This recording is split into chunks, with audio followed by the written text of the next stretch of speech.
man, that Civ 7 music though? Oh my goodness. Holy cow. Okay, that's Hope Rising.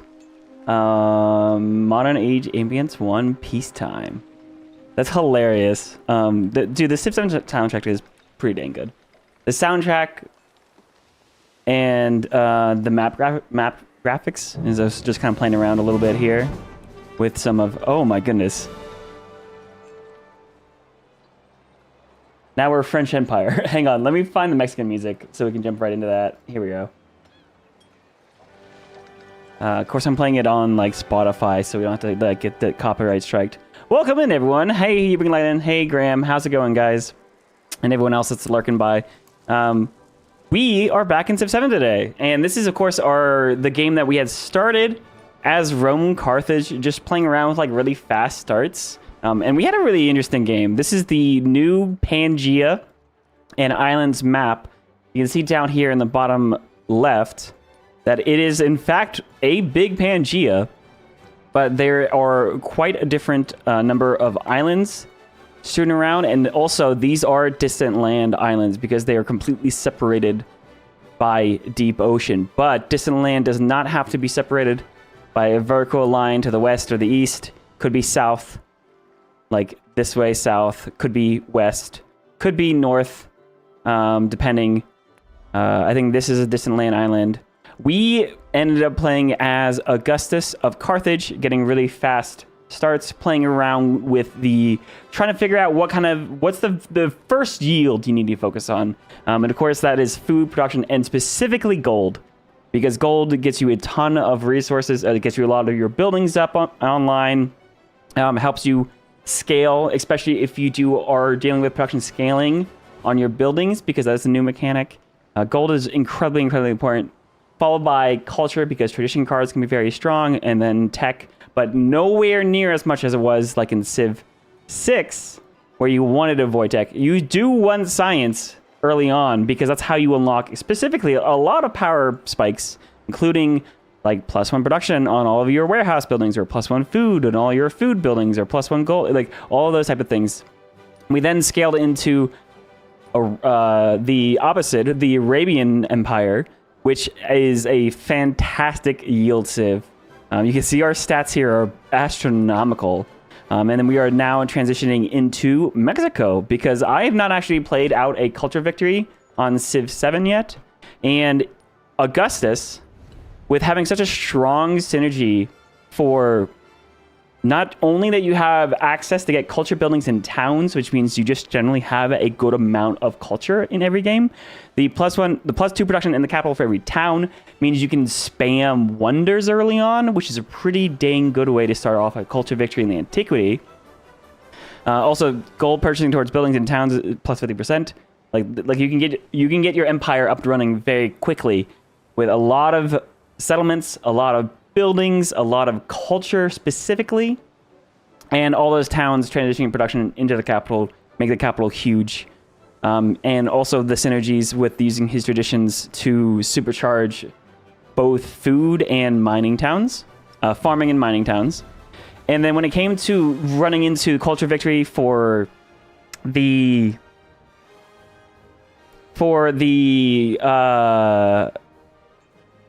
exploration age. Sorry, my brain is still trying to work. Man, it's been a bit. He naturally transitioned into Abbasid. I'm trying to remember exactly what the specific things we found, but Abbasid, of course, has a huge science and culture potential, which is just really, really good for skyrocketing you through the culture tree to get all of your traditions, but also your theology tree and the culture between a strong cultural start with Augustus, but also doubling down and having a ton of culture with Abbasid, and also your madrasa, your mosque, and also the scaling on yields with specialists and all those different things. Just meant we were able to scale our religion pretty well, and our religion also gave us culture. So we were just triple downing on culture like this entire game. I think Augustus, just like most Roman leaders in the Civ, they're very Can't pick that up. Very general, but they have a slight cultural leaning just in the fact that their ability to generate culture is pretty high. Now, we're going to be transitioning into Mexico now. And Mexico, as you'll see, has a ton of abilities towards culture. Specifically, they have a unique government called the Revolucion, which only has one effect, and you cannot pick any other governments. It is just 30% culture for 10 turns, just straight yield multiplier. Pretty good. You also have the production bonus to a specific cultural building or wonder we'll get into. We have a unique Mexican infantry unit that adjacent units heal 10 hit points. Does not stack. That's very good for defense in a culture victory. And they have a unique great person, which we'll see exactly what they do. We also have a unique quarter, the Mexican, so the Zocalo. And also apologies when I mispronounce things. I, of course, did not have a Spanish dialect. But it gives you 2 culture for every tradition slot in your government when you build these buildings the same. Just another big culture boost. You have the Cathedral, which gives you flat culture and adjacency to happiness for culture buildings and wonders. And you have the Portal del Mercanderes, the 9 culture and gold adjacency for gold buildings and wonders. So you generally want to play this, it seems like, between culture and gold districts. We of course have some mementos for expansionist attributes and movement on scouts. That's just because I forgot to change it ever since the very beginning. But yeah, you'll see 1 government. And yeah, so we of course have a ton of towns going on here. Now we have hang on. We do have 1 expansionist point to spend here. And this is actually kind of funny. Actually, let's come out of here. We actually have the ability to either pick a settlement limit or +1 food in cities per town. Right now, of course, we only have 1 city, the city of Baghdad. All of our other settlements have been converted back into towns, but we'll be able to convert them back. We were playing around with keeping as many as the minimum amount of cities as possible, just to synergize with Augustus' ability to get production per town in the capital. Now, you do want to have some cities for the sake of getting your unique districts built, but we're going to figure out exactly how many cities we want to go to in a little bit here. I want to pick this expansionist attribute point, and we're a town guy. We've been playing a tall game with Augustus, but tall as in you have a very few number of cities and tons of towns.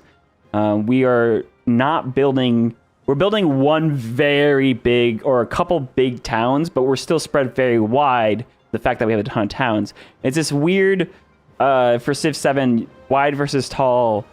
You still want to have as many settlements as your settlement capacity. And with Rome and previous settlements, we generally had more towns than normal. That, of course, gets resynced or changes when you go to the next age. But regardless, we had fealty. We had an extra settlement limit from that. And now we have like 19 settlements out of 16 capacity. Anyways, we have a ton of towns. +1 food in cities per town, repeatable. That's 18 food in our cities. I'm going to take that. The settlement limit will be nice too. But for the meantime, I am going to go ahead and choose our legacies and begin the modern era. Now, modern era is the era I know the least amount, okay? I have played it the least. I literally have played it only... I think it's the 4th time I played modern era, and I've played a different victory type each time. So I'm going to be learning a lot of this as much as what you guys are. Feel free to message in the chat or in the comments if you're watching this in the VOD some of your tips for the modern era. I would love to read those after the fact. So we have, of course, a bunch of legacy points. We hit a lot. We hit 2 golden age paths, but as well as getting 2 out of 3 points for military and economic. Now, so military, we can pick the expansionist attribute points or militaristic attribute points or land of opportunity, 10 production for settlements in distant lands. You'll see I have 1, 2, 3, 4 settlements in distant lands, and all of them were converted to our religion. And this settlement over here has 10 production. That would double the production in these settlements, which would actually, this one only has 4 production. That's hilarious. 23 production. They are towns, so that technically is converted straight into gold. If I want them to become cities, it will also boost them. I could take the militaristic or the expansion attribute points. I think we're going to leave this as is. I actually want to pick land of opportunity here. I think 40 gold per turn right now is pretty good with the ability to maybe to convert one of them into a city. We'll have to play around with that. And then with the cultural victory, or for our Golden Age legacy, we could either pick the culture one or the science one. Science would, of course, give us Golden Age universities. But I think I want to play around with the Golden Age, retaining your religion in the modern era. That means religion did not die out in the modern era for us. We just have our religion throughout the rest of the game. That, because we were heavily focusing on religion last era, it is actually spread very far. Every single one of my settlements follows my religion, as well as a good portion of some of the other civilizations, like a half of Jose does. So he has 2 settlements there. The Harriet Tubman has a couple settlements there. I think we went up here too. The AI is generally pretty good about reconverting their settlements back. Yeah, so it looks like it's only like 4 other foreign settlements that follow my religion. But it's +1 culture in all of my settlements and +4 in any of theirs. So that's plus, what, 19 culture for my own settlements and +16 culture for the AI settlements. I think that's pretty strong. I think that's pretty strong. You don't know the meta for culture victory, but I always feel like the pull for rushing Gemini, ignoring this victory. I agree. We're gonna jump right into that here in a bit. I think that's the big reason why you want to have as much culture as possible. Is just that, just like in the exploration age, when you had so many different civics to research, just high culture is how you get through that. So we're doubling down. I'm going to take the culture from our religion, but also we're going to take 2 culture per relic in the previous age, because we had 16 relics. That's 34 culture per turn. Of course, attribute points are always good, but I think for the sake of trying them out, but also just we're going culture victory, so I'm going to pick these. Now we can also take 2 gold per turn per each resource that we have. We have a ton of resources. That sounds like a ton of gold. I wish it would tell you how much. Economic attribute points, you can take 2 of those. I'm going to take this. Tap the source, 2 gold per turn per unique resource. I think that's still strong enough. And I don't want to open up the economic tree right now. Now, +3 science we won't have our Golden Age universities, but we will have 3 science per turn for each quarter. That is a district that has 2 buildings in it. That is, I think, that sounds like a lot. That sounds like a lot to me. Oh, and we can take the scientific attribute point anyways. So yeah, we spent all of our points here. Then we can also transition our capital. I could move it back to Carthage, but remember, Carthage had like 7 wonders in it from the first age. And I think we built another one after the fact. So like 7 or 8 wonders. And then there's Arna. Arna is where I'm going to move our city to. And that, of course, is our natural wonder. What is this? Torres del Paine, Mexican capital. And that's so exciting. That's really exciting. Now, I want to pick out what Josh was just pointing out. So we'll look at our civic tree first. So there's the modern civics and the Mexican civics, the unique civics. These are going to be very strong for us to research, yes. But the way to win culture victory is going to start, and I believe end, with explorers. Now, that is, of course, our support. That is our unique unit. Or, sorry, not a unique unit. That is a support unit that extracts artifacts. Artifacts are how you build your cultural legacy path, and how you're going to win the cultural victory, I believe, which is the World's Fair. Now, you'll notice our culture is so dang high that even though it costs 1,000 culture, we can finish this in 1 turn. Oh, and we finished the cultural future civic, so modernization is boosted. I know this is very small and hard to notice. I didn't notice this happens until recently. But you'll see modernization takes 0 turns. We basically have enough culture overall over. Actually, let me see if I can get that number to update. 600 something, right? Is there a way I can get that number to update? Because we definitely have more than 600 culture right now. Also, I'm going to take this other scientific attribute point that we got. And this is what I want to point out. In the expansionist tree, you kind of have the left side, which feels wide, right? Where you're getting food on your warehouse buildings, you get population in towns, you get yields in your towns, and you have settlement limit. And then you have on the right side, you have tall, where you have growth rate in cities. You have growth rate from specialists. You have maintenance towards specialists, and you have a specialist limit increase and settlement limit decrease. So this is very obviously wide. This is very obviously tall. You have this marriage in the middle that where per town you get food, and that's very much what Augustus feels like in his core, where he's like a wide, tall civ. Now, let's go to the scientific side, where you get production towards building buildings. Cool. You get specialist maintenance. Cool, right? This feels more tall, right? And this way you have research towards techs. You have science in each quarter. Maybe that's wide. Settlements for resources kind of in the middle. Alliances, that is kind of irrelevant. That's right in the middle. But then you go over here. +1 science on specialists. And 2, if you have 3 or fewer cities. Aha! That's a tall bill. I mean, that sounds like that should be tall. Because you have science on specialists and 3 or fewer cities means literally 3 or fewer cities. To get the most out of this, you're going to want to have... I guess less cities and more towns, right? Or just less settlements. Except your specialists. Let me see if I can go to grow a town. Most of your towns are not going to really have much specialists at all. Because they can't get things like... hang on. I'm trying... Oh, okay.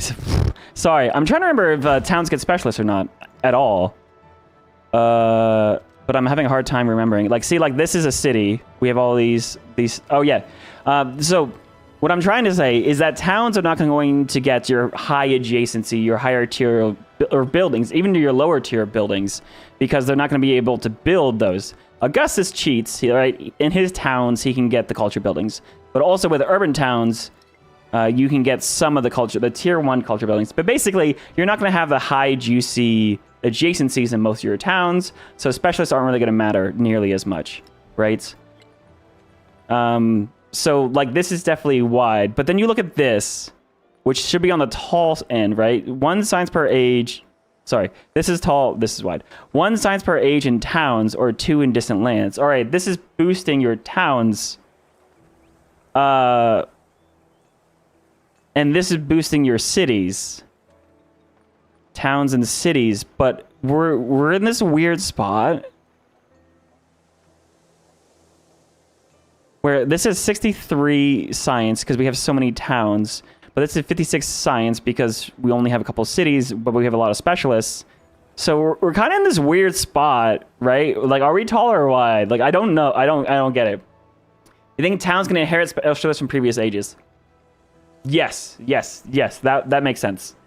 However, the buildings inside of that town will no longer have adjacencies because they're out of era. So you won't be getting much out of those specialists because the primary purpose of specialists is to boost adjacencies. And if you have 200% on 0 adjacency, that's still 0 adjacency. So it's very odd. I think it's odd. Anyways, we're in this weird spot where this is like the tall build, and this should be the wide build. Kind of like over here, where this is the wide and this is the tall. But, like, we have a ton of towns. And it only boosts... This is where I get confused, right? Your specialist is primarily boosting cities. And your town... Like, this is boosting your towns. But if you have more towns, that means you have less cities. Right? So, boosting towns means, oh, this is a tall build, right? Because we have less cities.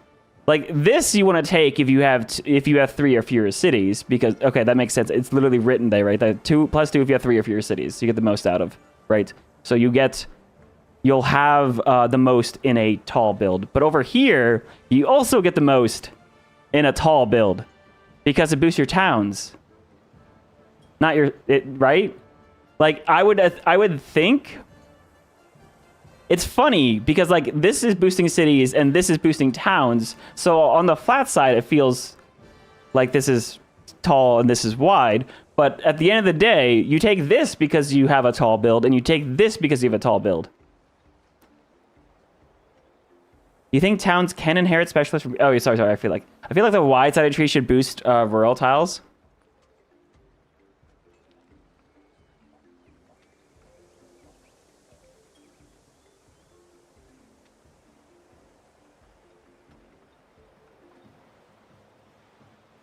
I get very confused. I get very confused very fast when I start thinking about this kind of stuff because it's like the like in Civ 5 tall versus wide and Civ 6 tall versus wide. It was just number of cities because that's all you had. But now you have towns and settlements.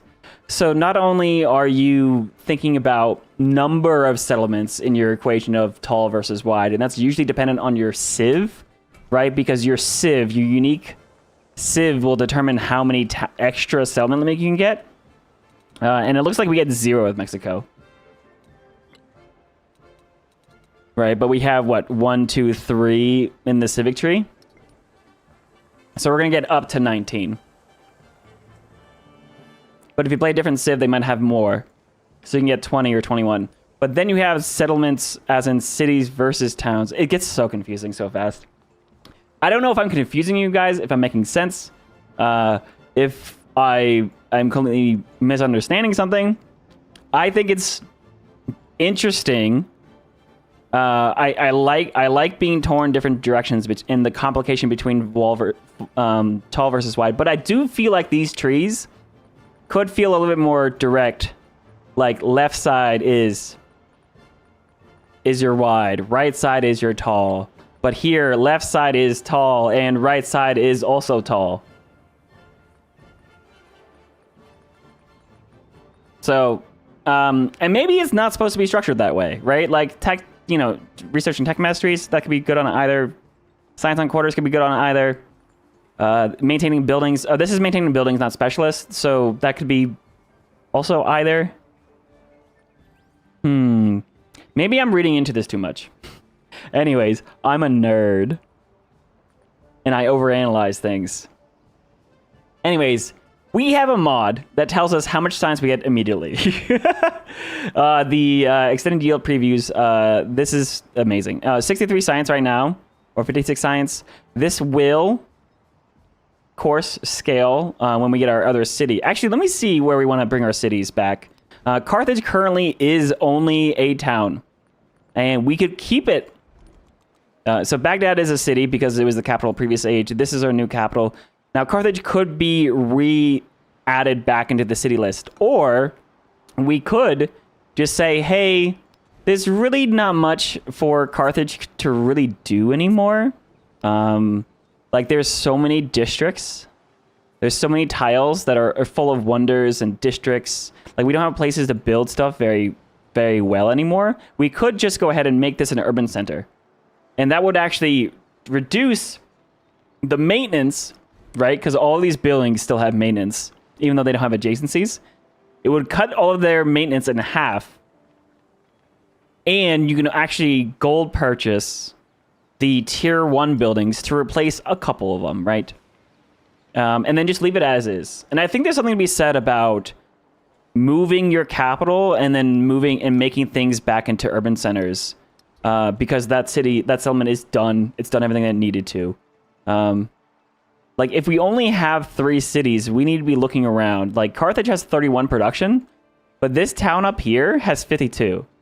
So maybe if we were trying to keep the 3 settlement limit, maybe this one becomes a city because it has lots of room to build things. Now, this settlement has 41 production.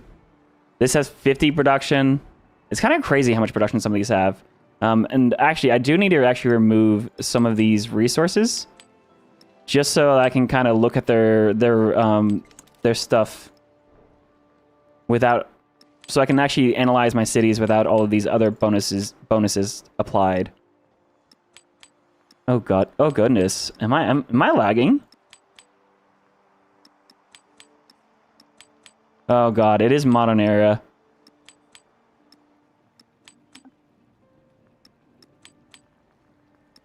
I'm gonna hate that I just did this because I'm gonna have to like put all of them back. This is... Whew, okay, that was annoying. Anyways, so if we look at our towns or cities, right, we have 117 production because of the town Augustus' ability. That is crazy. Baghdad has 60 production. But then we have 20 production, 33 production, 17, 50, 14. Carthage is 31, 18, 14, 20. I'm specifically looking at settlements that have high production because that's the point of a city. It's production. Is to get a production queue and to build things now. So I can see we have a town that has 52 production. Oh yeah, that should absolutely should be a city. Yeah. So I think we might leave Carthage a town, and this is now our newest city. And it's only, by the way, it's only 125 gold to make this a city, which is fantastic. Now remember, every city scales your production of your buildings by 10%. So if you're trying to minimize your building production, then make sure when you convert settlements, you're not converting all your towns into settlements. If they don't have enough production to really recoup that cost, then it's not going to be worth it. All right. So I'm gonna actually go quickly back to this other scientific path here. Now we see. Oh, this town doesn't have specialists yet, so this actually won't affect this. Anyways, we're going to pick science per age and towns and 2 in distant lands. That's 60 science. Bam. Sometimes I always do, what you always do in modern age is finding what towns become factory towns, even when going for different victories. That's actually a good call. So the town focuses, of course, a lot of them are the same, right? We still have our urban centers. We still have resort town. Farming town is now 3 food on farms. Mining towns is 4 production. And we also have hub towns still. Now, factory towns are the one that's new. Factory town is the trade town, right? We had the trade limit range town in antiquity and exploration. Exploration had to be in distant lands, we found out. Factory town, this also gives 5 trade route range.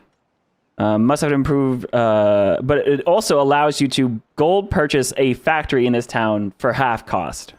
100% towards gold purchasing. That means half cost factory town. You also get an additional resource slot and must have an improved factory resource in this settlement. Now, that's important because it's going to be the cornerstone of our economic legacy path, where you have railroads, factories, all that kind of stuff. Now, factories are also... Let me see what else factories do. Just to be... factory, 12 production, adjacency to resources, and... What is this? +1 adjacency for resources, +4 production for each adjacent quarter. Is that a major adjacency? I thought there was just +1 adjacencies in Civ 7. There's a +4 production for each adjacent quarter. That's crazy. All right. Allows one type of the factory resource to be slotted into this settlement. Increases the number of resources that may be assigned to the settlement by 1. Modern era resource building built in a settlement connected to the capital by railroad. Must be built in a settlement connected to the capital by railroad. Can be purchased in towns. So this is, of course, also going to allow you to utilize your factory resources. These are strong yield multipliers. You're always going to have factories in every game because you can't use these resources regardless. Now, before you get factories, which is, of course, in mass production, you need to get industrialization and rail stations. Because the factories need to be connected to the capital via rail, you need to get the rail stations. This, of course, helps you move your units around. 10%, 18 gold, 10% production towards training units in cities with the railroad. And you can move settlements from settlement to settlement. Basically, quick move, quick travel. Anyways, that was a very, very long way to say, yes, some of your towns you're going to want to actually plan to be factory towns. Because this thing is so important, the factories, and having enough. Normally, you can only build factories inside of cities. But you'll notice you have going to have so many different unique factory resources that you're going to want to Put these in your settlements regardless of how many cities you have. Factory towns will allow you to put factory resources in towns specifically, not just cities. So it actually allows your tall builds, the few city builds, to actually play the factory resource game. Now, a lot of these resources, like 10% production towards land units, 3% culture, training to naval units, units heal 1 hit points, 5% production towards construction buildings. A lot of these are production based. So ideally, your factory towns also have a good amount of production, I think. But that's kind of... Oh, man, that's a lot. That was a lot of talking and not a lot of playing. So for now, I'm going to make Baghdad, Mexico, and this city our main 3 primary cities. We'll figure out what we'll do with the other settlements soon. Right now, I just want to grow my settlements. Again, we can be putting more specialists down, but we don't have any adjacencies anymore. So I'm just going to go ahead and focus on rural districts first. And then we'll keep our towns growing. In modern era, you can now work mountains. Very fun. A lot of these towns growing very quickly. And we can actually go for food. We can go for production. I'm going to go for production, try to scale our gold income very quickly. Especially in our towns. And the capital can now, work these 2 mountains. Because the capital has nowhere to go in terms of its population, which is kind of crazy. It might actually just grow to this tile and then be the population it needs to be, and I can make it a town with a specialist ability, so that it could just focus on other things and sending its food back to our cities. Wow, there's a lot of stuff to grab here.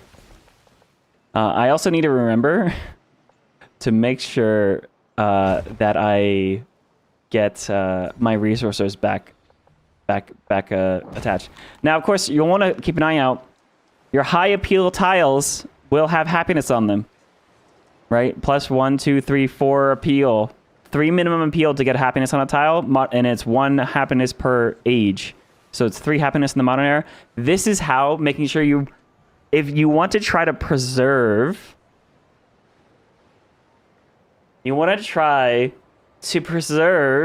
your high appeal rural districts, because they will generate you free happiness. And you want to try to build your districts on low appeal tiles that don't have happiness, because that's going to be the way that you maximize your everyday yields, and then but also just your towns are going to have a good baseline of happiness, especially if you have a lot of towns like we do, and we just need a lot of happiness. Like improving that plus 3 happiness right here just cut our happiness deficit in half in this town. You'll notice, of course, further out, or inland, it's going to be harder to get high appeal. Vegetation gives appeal. Mountains give appeal. I believe water gives appeal. Mines do not do negative appeal. No improvements affect appeal. It's literally just baked into the map. You cannot change appeal on tiles. It's just what's naturally baked in. Love the shirt. Absolutely. This is from last year's Civ GIF. It has a map of our beautiful American empire before it was crushed by some crazy invader who will remain nameless. And but yeah, we're gonna work some nice happiness tiles. Production and happiness, huge. Mountains, beautiful. Man, all of my towns got a... Ooh, there's science on the mountain. I like it. Because it's a... oh yeah, because it's a tropical mountain tile. Cool. Oh man, I really wish the city center would highlight when you have this town icon popped up. Ooh, I want to actually grab this because there's something over here. Oh, there's not. I was just bugging out. That's hilarious.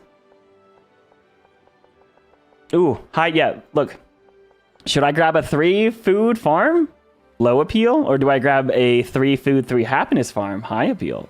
Bam, easy choice. All right, so let me go ahead and actually plug in these resources. Oh man, you'll look at my cities first. My cities have a high amount of culture. So does Carthage. It should. Carthage, 68 culture, yeah. So I'm going to want to try to keep... Ooh, this is silk. Culture in the capital, +6. So silk wants to go in the capital. Pearls also gives more happiness to the capital than other cities, so we'll plug that there. City resources, tobacco, 6 production in a city with a rail station. That means getting rail stations up and running here relatively quickly will be good for us. And then, of course, we have all of our bonus resources. They really got to rework this UI screen.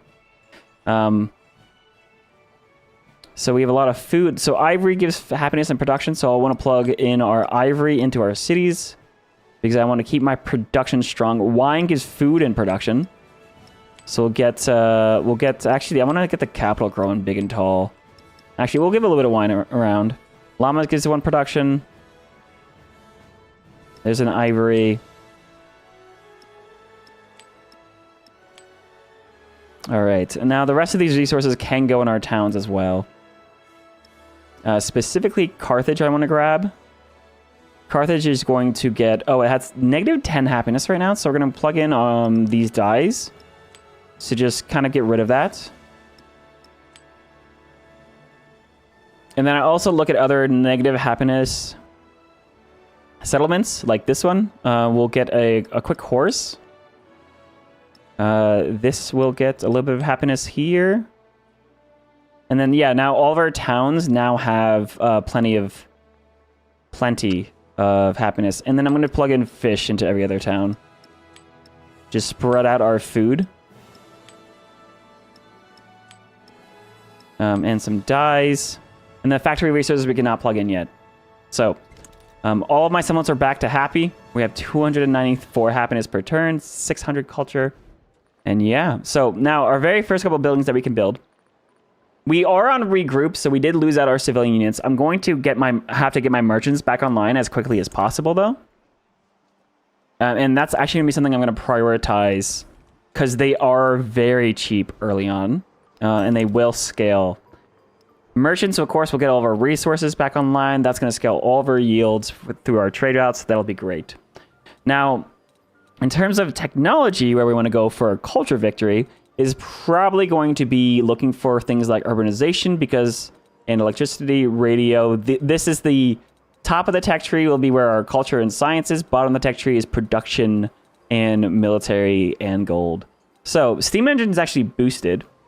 So I'm actually going to go for steam engine first because it will unlock the ironworks and the port. And that, of course, will give us a nice bit of production and gold and social policies. Fantastic. So, whew. All right. So we have some really good stuff from both Carthage and from Abbasid.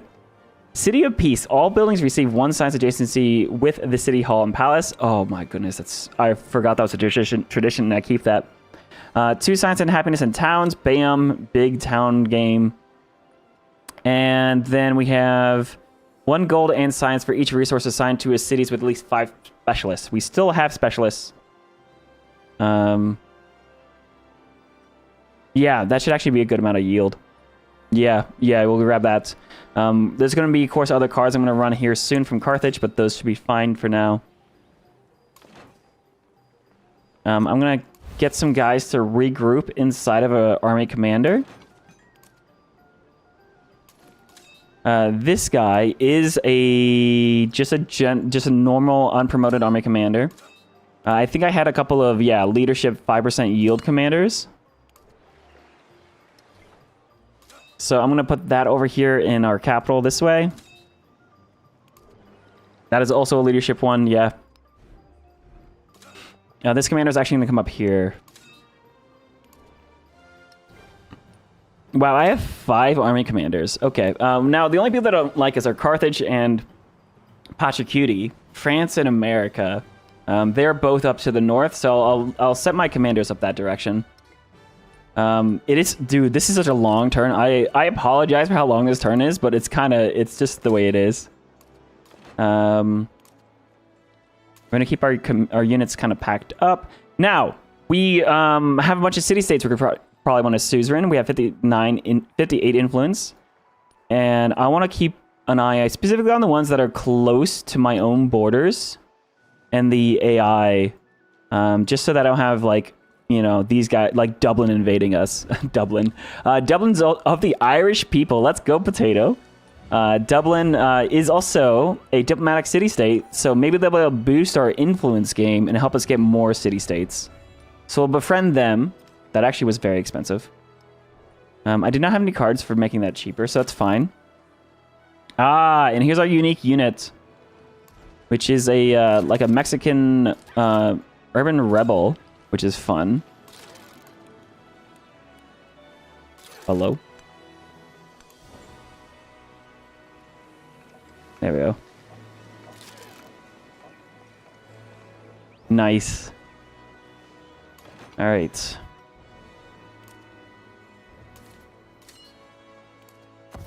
And we're going to play a peaceful game this time. The last time we went for a more aggressive game in a economic victory, and then actually turned out to be very troublesome because we ended up needing to basically play a pseudo-diplomatic game, and it was very, very difficult. Now, I will be using some units to scout. Of course, your scouts get killed at the top of the era because they're civilians. We got to kill all the civilians for some reason. Sorry, I'm not salty that scouts die on the era transition. I'm not salty about that. But yeah, our yields, dang, 700 culture and 660 or 620 science per turn. We're destroying the AI. That's kind of crazy. Anyways, let's look at our gold. Carthage, actually, I'm going to go ahead and set to a... Oh, do we want to set these to urban centers or to factory towns? No. Carthage, we're going to set to an urban center. That way, that's just going to reduce the maintenance over here. It's going to just make it so that these buildings, even though they don't have adjacencies, their maintenance is quite a bit lower. Hopefully that actually worked. Hang on, 29 happiness? 3 happiness. It does. Yeah, 29 happiness. Yeah, it lowers the maintenance on the city so much. Yeah, because Carthage has no place to build wonders, has no place to build, like, the next unique quarter. It could technically fit it in here somewhere, but it really wouldn't have any rural tiles left. So it's just gonna be a town now. Some of these are gonna end up being factory towns. We'll figure that as we go. And, yeah. We'll let all of our towns grow for a couple turns. There's a mod called Resource that helps with the resource screen. Yes, absolutely. That one is on my list. I have not had much time to play around with mods with Civ 7 at all. Part of myself wanting to show off the UI improvements last time too meant like turning off the mods. But I definitely want to have some mods enabled, especially for playing around with some multiplayer stuff. Land heritage, happiness on mountains, and culture on natural wonders. Ooh, that's actually pretty good. Sales and trade is not showing us how much we're getting out of this. Gold and science. But that's okay. I actually kind of want to keep the science. Technology, we got steam engine. Now, I could quickly do one turn to get something else. So, mastery steam engine, production on camps, food on farms and plantations. That's actually pretty dang good. Or we go academics. Let's actually one turn academics because that unlocks Oxford University. And that's 2 free techs. Dude, our science is so strong, though. I don't even know if it's worth it. The wildcard attribute will be worth it, though. So let's get that. So we have natural history. Now, they've changed how the archaeologists kind of scale throughout the game. I should be able to get these. I want to see how expensive they are. Now, the mastering of natural history. Explorers can use the excavate artifacts action on or adjacent to natural wonders. Each player can do this 1 per natural wonder. That's going to help me get a relic actually very quickly because we have a natural wonder right here. Now, I want to prioritize getting our production buildings up online, but I also, if I can speed through a few very quick explorers, I'm going to do that too.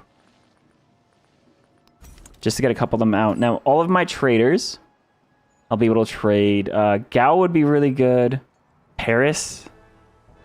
Cusco. This guy's of course next to Inca. So let me sort by leader. Ooh, that's double silver and a coal.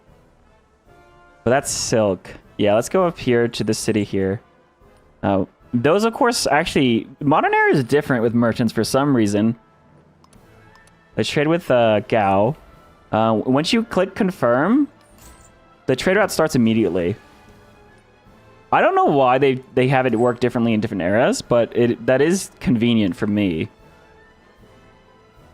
Dyes, cocoa, llamas. Yeah, we'll just grab these top ones. Or actually Tokyo. Oh, he's Japan now. Huge. There's actually 3 bonus resources here, so we'll grab that trade route. And then, yeah, so now we can plug these in.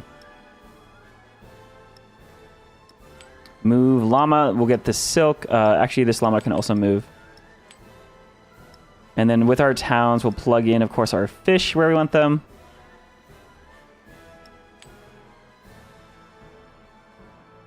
Llamas give happiness. So I'm looking for the single-digit happiness towns and plug in my llamas. Cool.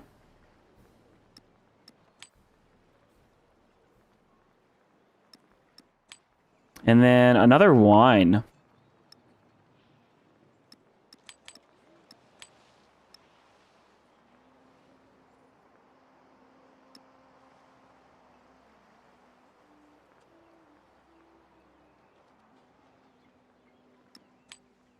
Cool. Yeah, dude, our yield is crazy high. Now, do we take science or we take influence? I'm going to take the influence here. That's good. Oh, my goodness. That's amazing. I'm going to befriend Muscat immediately. And then I also, because those are the 2 ones that are close to me, now I can look around, see what else we might want to befriend. I think specifically cultural ones, like Vienna right here, would be great to befriend. Nice. Baghdad is -1 happiness. That is correct. It is a city, though, so it should be able to build a city park. That's the only reason why I ignored that one. I was putting the... because I want to put my production resources inside of my cities. That's why I was putting the llamas. They only have 1 production, but there's other resources I needed to be over there. But good catch. I'm also explore with my boats. I should be able to auto-explore now. Monaco's here. Candy's here? Dude, it's so funny seeing Candy being a scientific city-state. Because how it's always been, like, the best, like, faith one for such a long time. But there's no faith in Civ 7, so... Now, I do actually maybe want to buy 1 more scout. Just for the sake of having one around. Because, like, I miss them. Where are they? Scout, 50 gold? Yeah, worth it. 50 gold for a scout. On a horse now! They're on a horse! But we still have the doggo! Nice. Alright. Gold, though. Gold.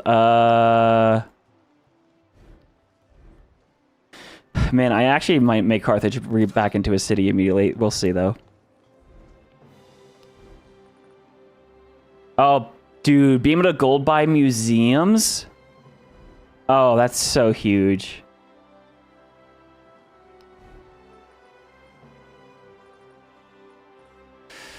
Anyways, explorer. Actually, and this settlement is going to need more production here immediately because it's working on explorers. Now, this ironworks is 10 warehouse. 10 tiling, bro. This is a plus 14 warehouse.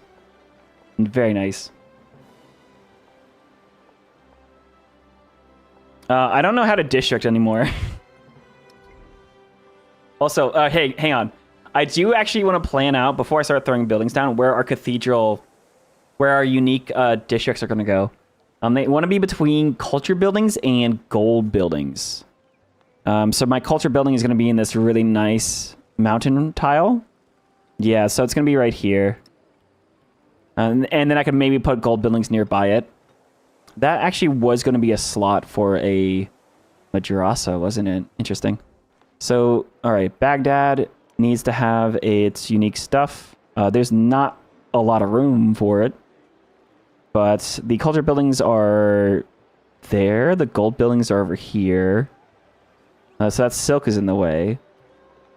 So is our madrasa. I think this one's just going to end up being anywhere. Maybe next to Wonders.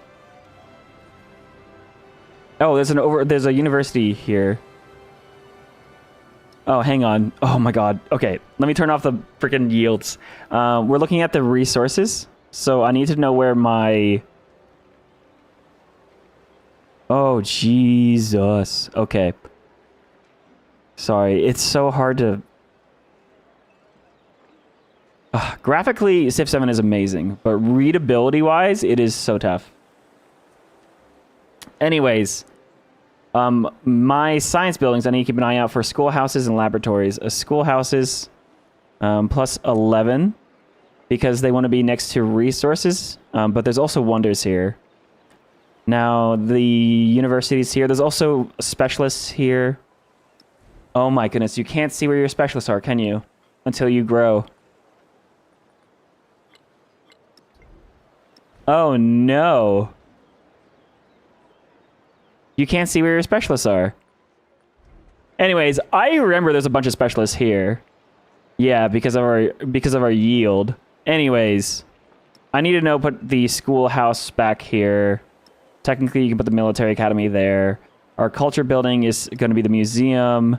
That wants to go next to the mountains. That means going back here where our temple is, right? What's this? Yeah, temple and kiln. So we're strictly overbuilding because we've already kind of figured out some of this stuff here. And city park as well. Anyways, what I was trying to figure out is where my cathedral is going to go. And I actually don't know. Pavilion. Yeah, so we'll put it next to that pavilion. So it's just going to end up here. But what you're going to end up having is we have our unique... oh, there's a Grand Bazaar. Where's our Kothon? Our Kothon's in the water, which is great. The Punic Port. Then we have our Madrasa Mosque. The Ulema here. And then we'll have our other unique order here. You can see specialists in the building tab on the right-hand side of the city preview.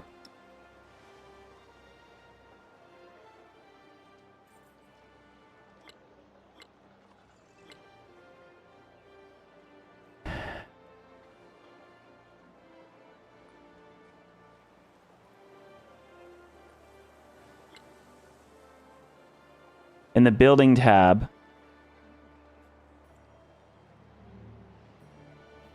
so let me hover over our university per se.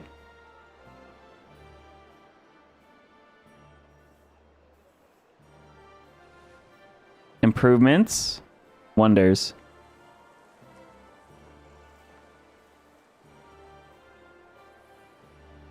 Where are you seeing the specialists specifically?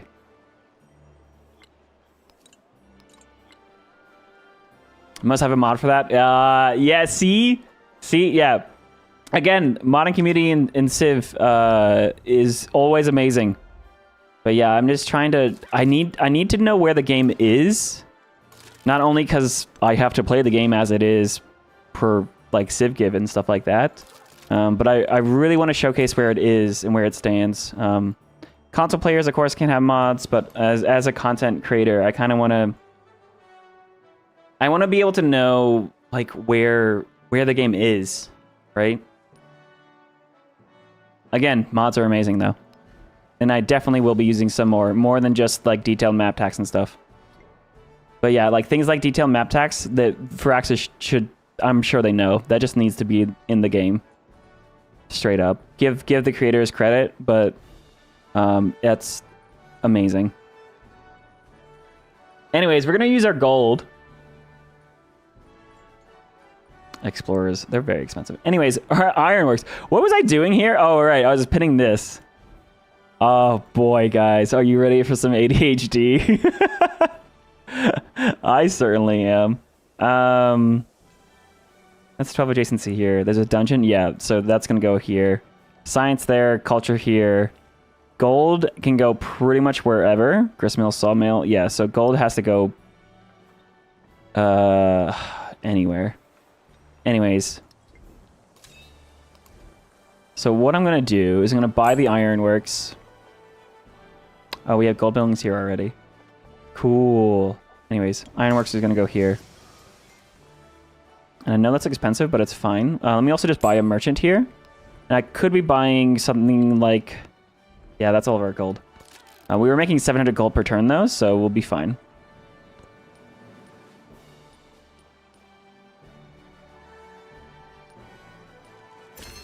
Cross the sea like Civic unlock. Oh, dude, we're going to be changing civics like every turn. It's going to be really funny. We'll plug in land heritage now. They're asking for open borders. That is great. So tech-wise, let's go mastery the steam engine because it's one turn. It'll help us roll over to another tech. Now, Mexican civics, I might actually want to keep an eye out for pretty quickly. Though, let me see. So, what Josh was talking about was ignoring international, or sorry, your unique civics and going straight for the modern civics. Because you're going to have things like you unlock explorers, and then explorers can get relics from natural wonders, and then... Let's see, you unlock the ideology trees. You also have a wonder here that gives culture for every, and gold for every city-state you're Susan of. Oh, Hermitage here. We want that. Culture and settlements that have a great work on display has 3 artifact slots. We want to go for that immediately. But what we're trying to look at is the fact that these icons here. So the explorer icons will show up. Hegemony. Explorers can research artifacts buried since the Antiquity Age. Gain a free artifact when they're researching artifacts. Yeah, so what ends up happening is that when you unlock your explorers, you're no longer unlocking all artifacts immediately. You can only get artifacts from the Exploration Age. Once you get to Hegemony, you can now get artifacts from the Antiquity Age as well. And that helps space the game out a little bit, so you can't rush it so incredibly fast. And you also get relics from Future Civic. Yeah, and we'll keep an eye out for these other things. All right, Revolution. Boom. Culture. And we'll plug this card back in. Bam.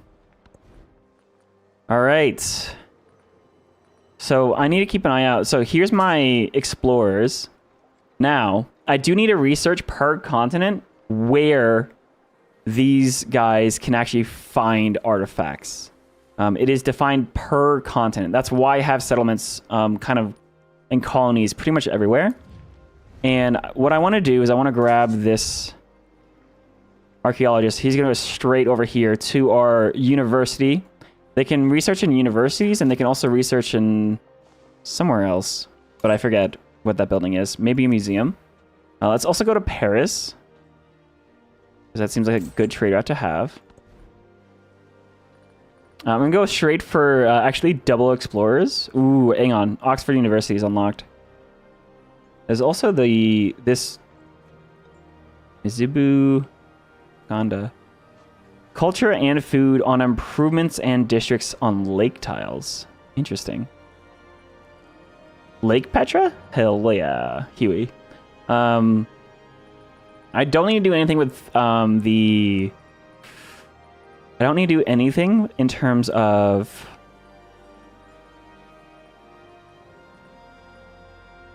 Wow, I just lost my train of thought, guys. I'm so sorry. Oh, settlers. I don't have to do anything with settlers this era. Oh, man, because we already have 19 settlements, so we're pretty good. So this is going to be my highest production place. I could go straight for Oxford. I actually don't know how important free techs are right now. We're like one-turning everything. But I could put that right here and get higher adjacencies on all this stuff. Ironworks. Let me get one more explorer and then we'll build Oxford. Alright, we're going to have auto-exploring on our ships.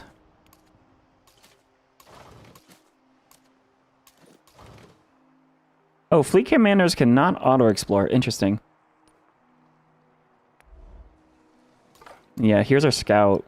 There are militaristic or hostile city-states up this direction. Oh, wow. I can no longer do search function. I can only do lookout. Interesting.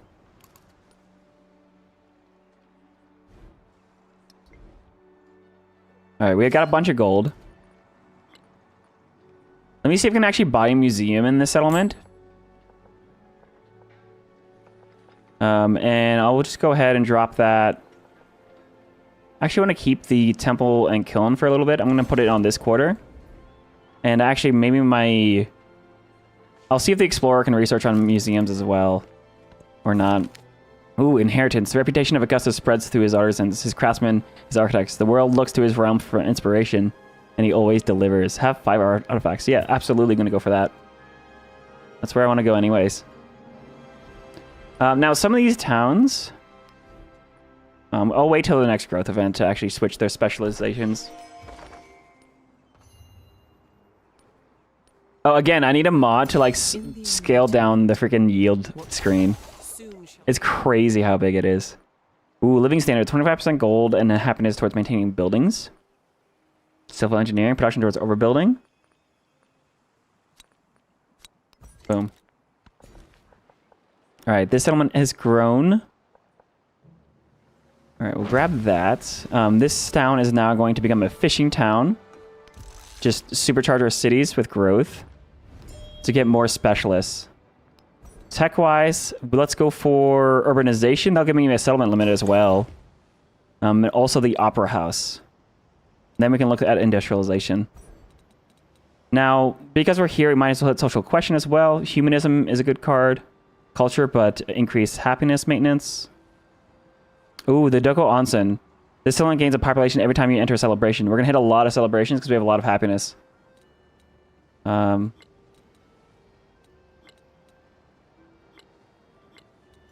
Let's just unlock it. It's 1 turn. This Corsair is going to go ahead and explore up this direction. Oops, I need to get open borders. Oh, I also have things like cultural exchanges, farmers market, and the Gishin agreements to run with. I also might actually want to prioritize doing a reconciliation if I can with leaders that don't like me.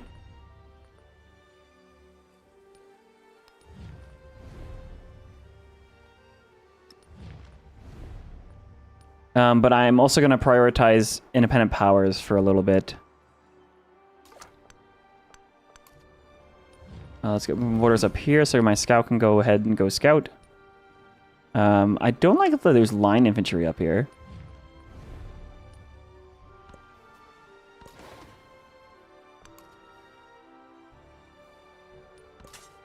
Alright, let's go ahead and we'll do the research now. We'll be able to research where artifacts are on our home continent.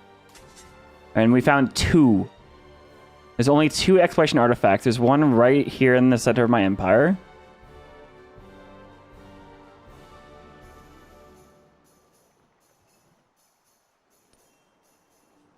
Oh, they're both here. But they're both right next to my borders. Okay. Alright.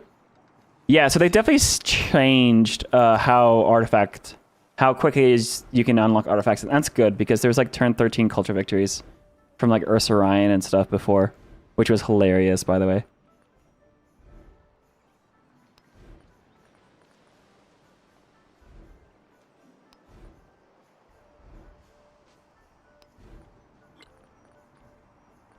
All right, gold. Nope, we'll save. Interesting. What are you guys thinking about culture victory so far? The memory. Change policy. I think this game is kind of actually we have a crazy yield. Changing policies every single turn is hilarious to me. We don't need to plug in humanism. I'm kind of just happy with the cards how they are. We need celebrations though. All right, we can do political theory. That's going to unlock the Dory Step. Culture and Gold Fairy City State you're Susanov. That's a really good wonder. Nationalism, settlement limit, hegemony. Yeah, rushing hegemony would be really, really good for us. But if the fact, because I still have my archaeologists doing the other civic stuff for now, let's unlock our Mexican civics. Our cathedral and our unique stuff is still really good. Also, the Palioso de Pele Artes is something you want to unlock early because it has an artifact and 3 artifact slots. Yeah, absolutely. And speaking of, the capital actually does need to go ahead and build the Hermitage as fast as possible. So once that archaeologist is done, we'll build the Hermitage. specifically in our capital, it has the highest production. Oxford can technically go somewhere else.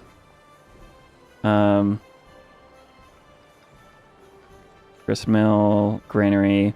Yeah, so I'm gonna put the Hermitage. We'll just plug it down here next to the Madrasa temple area. Honestly, maybe I should just rush it now, because this guy can go ahead and grab this artifact, and then we'll be able to grab this artifact with this other archaeologist. One of them that will be coming out. Ooh, 500 happiness is great. This town is going to grow now. We have a couple of happiness tiles to grab, actually. I can befriend Monaco. Candy. Oh, yeah, there are friendly independent powers that were city-states last era. And then there's other new ones that have popped up that were where nothing was before. So they're still aggressive.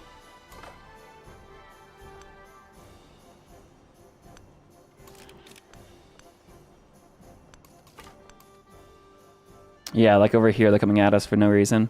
Anyways, I'm going to try to befriend the city-states that are friendly, because we'll be able to befriend them very quickly. All right, Confucius wants to do a research collaboration. You think the modern age has really poor legacy paths. They all lack any real interaction with other players and AI. Yeah, I need to play through them all. So the scientific one is generic space race stuff, which I think it's actually interesting that you need both flight, you need aerodromes and a spaceport. If anything, I think the space rate's good for modern age, right? Because, like, again, it's not going to be like go to Mars or anything like that. Economic, the banking thing. Oh, the interesting thing about the bank, the railroad. This is basically get a bunch of resources, and that it means also having a lot of trade routes with AI, which makes sense. But it means you have a good relationship with the AI to do that, and then also be able to get into their borders with the banker. The interesting thing about online speed is that the banker is technically twice as slow, because it still takes a full turn to move your banker around to the other capitals. So economic victory is actually a lot harder on online speed. Military, I actually like. Okay, I like the military one. It's not capture every capital, but it ends with discovering the biggest nuke. It's not discovering nukes. Very important. You have to use nukes. But once you discover thermonuclear devices, war ends, right? Because historically, we did use the atom bomb in war. We have never used thermonuclear devices in actual war. They've only been tested, which I think is amazing. End with a bang. Like, you don't want to challenge me anymore. I mean, I think, it could be, I don't know how it would feel in multiplayer. Because in multiplayer, I'd be like, yeah, but I can still do something. I have nukes too, and a bigger army. In multiplayer, I might disagree, but I conceptually, I like military. Culture, getting artifacts. Okay, I'll say right now though, culture victory is the one I'm the least happy about. I like the idea of building the World's Fair as the biggest wonder in the world that everyone congregates and enjoys your culture.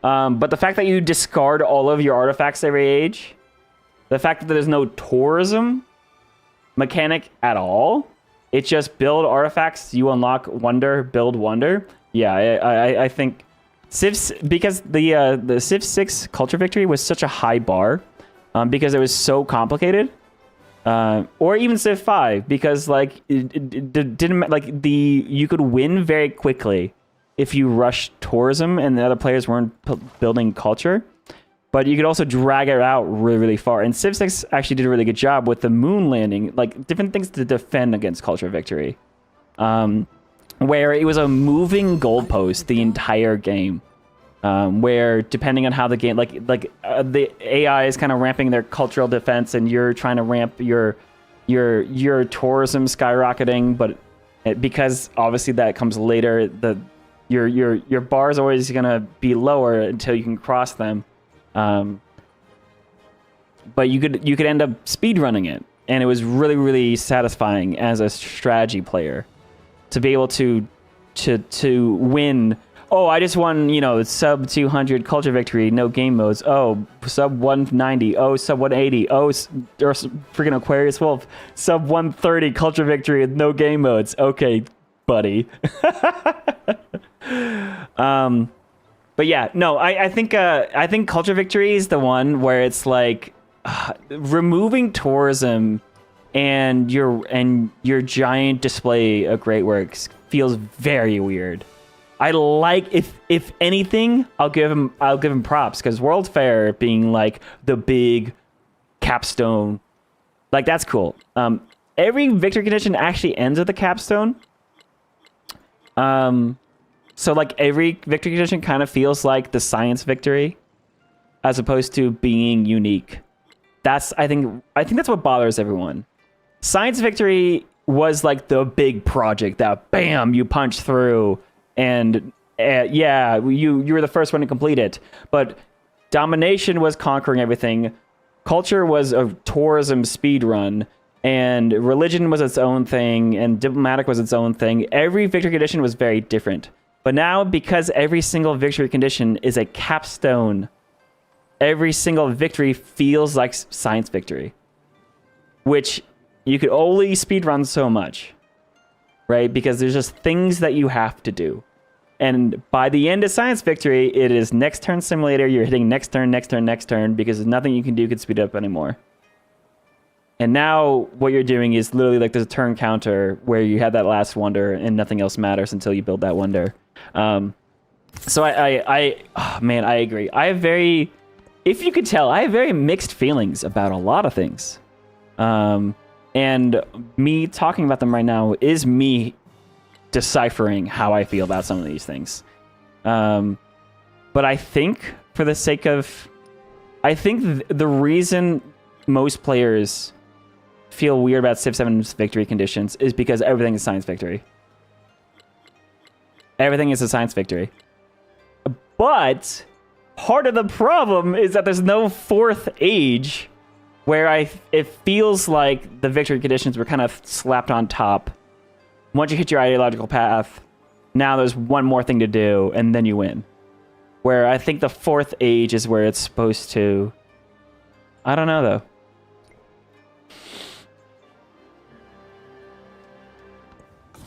Civ 5 did have a lot of fun with ideology. I hated the mechanic, though. I will say it right now. I know people loved ideology in Civ 5. I hated the happiness penalty. It just forced you to not play the game you wanted to play. And it felt really bad. 250 culture. Ooh, the future of Mexico. The Mexican people clamor for new directions and find inspiration in literature. Many novels emerged exploring today's politics, the past fantasies, seeking political unity through narrative. But a new wave of writers prefer to channel reality through their words and confront the world head-on, raw and unhindered by metaphors. Hilarious. Culture of science. We're doing good on both. So obviously you can double down on culture because we need culture. Science, though, I have less of, and that's when I tend to want to pick up, like from these narrative events, if it's equal, like it will finish a tech for me. So I will grab that. Oh wow, I don't know why I got culture from that too. That's hilarious. All right, let's grab another little tile here. This is going to be another fishing town. Just to supercharge the food in my cities. Like, is Baghdad, what, 300 food now? Huge. All right. Grow another town. Yeah, look, happiness tiles are kind of nice. Ooh, what's that? It's a ruin. Oh. There's a ruin. Interesting. Let me buy a scout.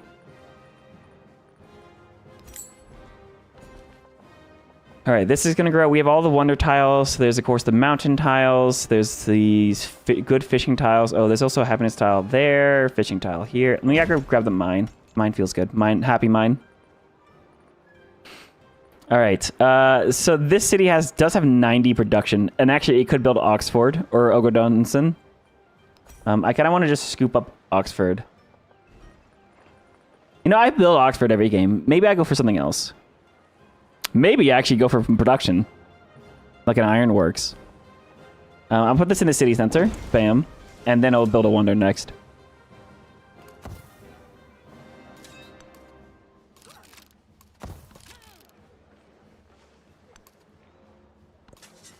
All right, so we have an explorer on a new continent, by the way. Oh, we actually see it. Kalaharia.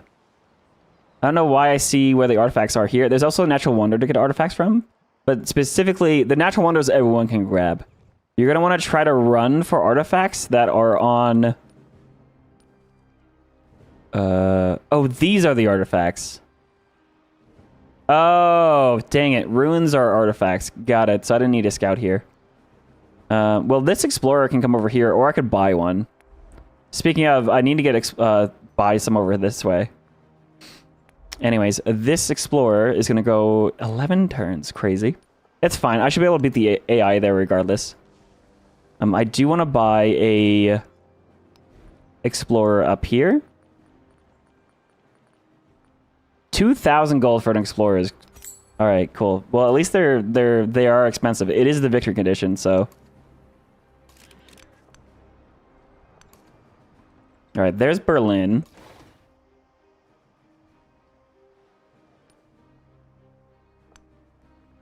I think we'll just actually start farming experience on this Army Commander here by attacking these units.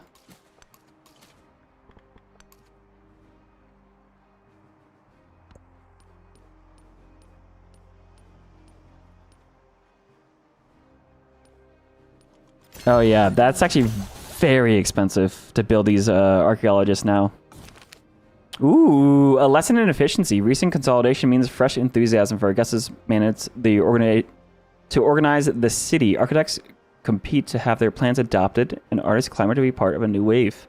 Culture should be at top of all doorsteps. Culture on specialists, food on specialists, or happiness on specialists. Man, are we just gonna triple down culture? Actually, the happiness would help us get more policy cards. So even though I want to just triple down on culture, I actually just want to hit the happiness here. That actually pays for the specialist happiness maintenance too, which is hilarious. All right, we can increase specialist limit in cities. We can also get production on clay pits and quarries. Let's go military science. I actually do want to get the... Actually, do we? Do we want rail stations? Probably. Yeah, that actually might help our... archaeologists move around too. Ooh, cultural attribute point, nice. Production towards wonders. So culture on specialists. We also have culture on towns. 15% production towards constructing buildings and wonders with great work slots. That would be very good because I have this wonder I'm building right now, the Hermitage, which would be very important to build. I also do need to build my unique wonder, which also has its own artifact slots. So I'm definitely going to use my next highest production. Oh, 84 production in this city is crazy. All right, let's go ahead and build a wonder. Let's build the Palace de Belle Artes. And then we'll put it next to where our other additional culture buildings are going, I think. Yeah, there's no adjacencies here. Just put it on that farm. Cool, there's the limestone. Got some resources up here. Oh, Colin's now a factory resource. Oh, hello. Okay, they are now here. Let me get a ranged unit. A field cannon? I want to use my unique unit though. Infantry. Adjacent units heal 10 hit points. It's fine. I'll use a field cannon. And maybe I buy walls here. Oh, I don't have urban centers unlocked. Urban defenses. I get that next turn. And I need to bring my cavalry back. Civic, nice. Cool. Oh, so there's actually a bunch of free stuff here on the civic tree. Again, we could be rushing towards hegemony, but let me at least see what's available. Unlock additional celebration effect, percent influence towards initiating all diplomatic actions for 10 turns. Ooh. And a policy card gives you culture and talents for your tradition slot in the government. That's so good. Unlocks a celebration effect, 4% production towards training military units for 10 turns. Oh, so you actually unlock additional celebration effects that you can choose during your celebrations. But there's a policy card that gives you combat strength for land and naval units and friendly territory for every tradition slot in the government. Or science in cities for every tradition slot in the government. So science in cities or culture and towns. Let's grab the culture and towns one, and then we'll move on to the modern era civics. Hey, Cinnamon Beard. How's it going? Sweet. All right. Actually, this is pretty good.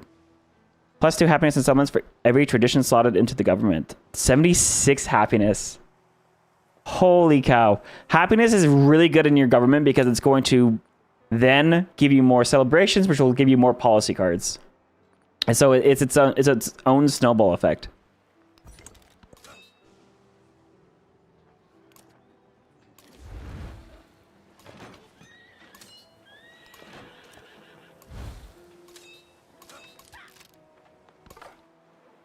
All right, yeah, and this scout cannot do anything over here. This boat's gonna go sailing. This boat's coming down here to get farm experience. Yeah, we're just going to start bombarding the natives over here. So I need to actually explore where where artifacts can be found in Ur. And to do that, I need to have... The continent's explorationary units can only be researched by an explorer at a university or a museum, specifically on this continent. But we are Rome, and we can buy museums in towns. Oh, huge, dude. Which means my explorer can now go here and then research where they are. Nice, dude. And it's just a town. Hell yeah. Wait, am I actually Kevin? No, I was just saying hi. No, my first name is Jay.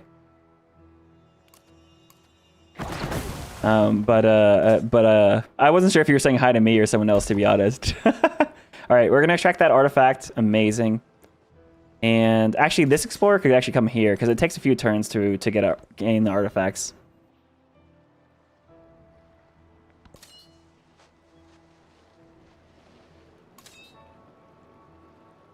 Anyways, Harriet Tubman... Oh, she doesn't hate me anymore, so that's a good sign. But yeah, all right, we're building the Hermitage's turn. You call everyone as a joke that only you get. I actually appreciate that so much. I've honestly underrated is making inside jokes to yourself that no one else understands, but you think is funny because it's an inside joke only with you. I've been doing that a lot recently. It's amazing. I love it. I love it. There we go. Oh my goodness. Okay. Dude, civic every turn is crazy. +1 culture and towns for every tradition slot in the government. Oh my goodness. All right. Let's take out living standards. We're gonna run. Yeah, we want to run as many tradition cards as possible, actually. So, bam.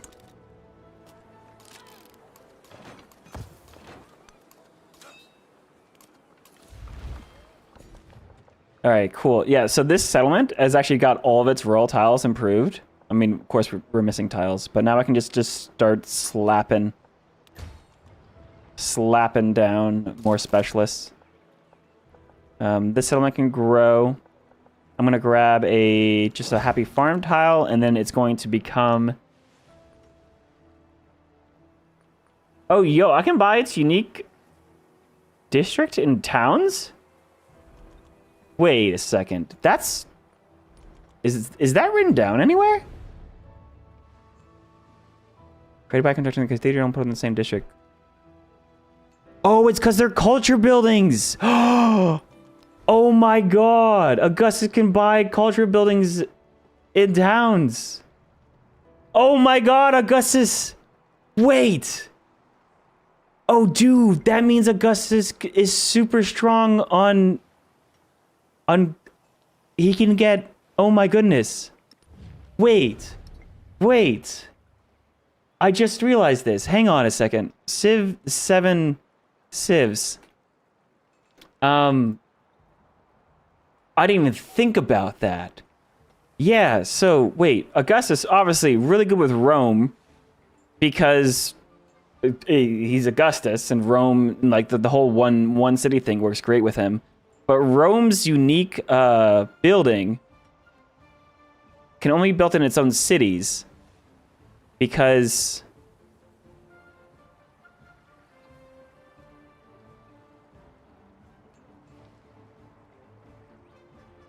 culture and gold from a Roman tradition. Temple of Jupiter is a happiness building. Yeah, so you can't get the unique stuff in Rome. Oopsies. Oh shoot, hang on. I just closed the chat. Chat. Boom. Fresh. Okay. But who has culture, unique buildings? Unique districts, I mean. Like, obviously it didn't work for Carthage. Greece. When you put him with Greece...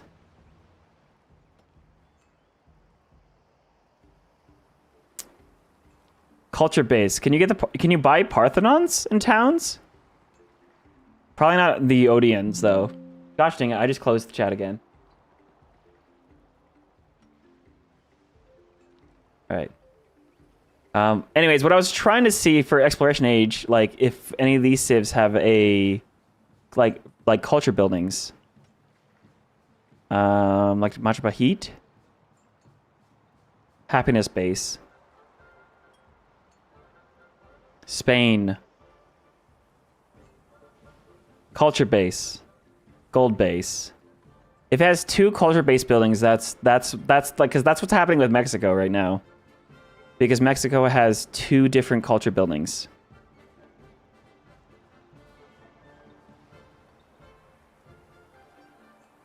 Hello? America, Bogana, France, Griffin, Major, Mexico. All right, culture base, culture base. Yeah, it has 2 different culture-based buildings, so you can buy them in towns.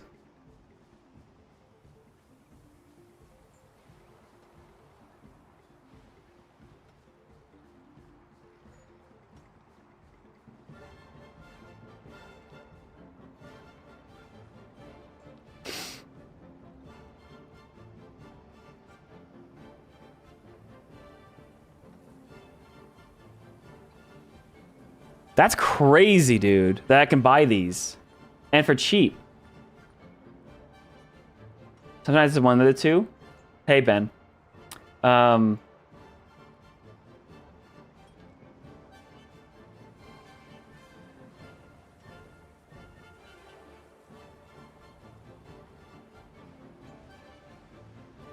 That's crazy, dude.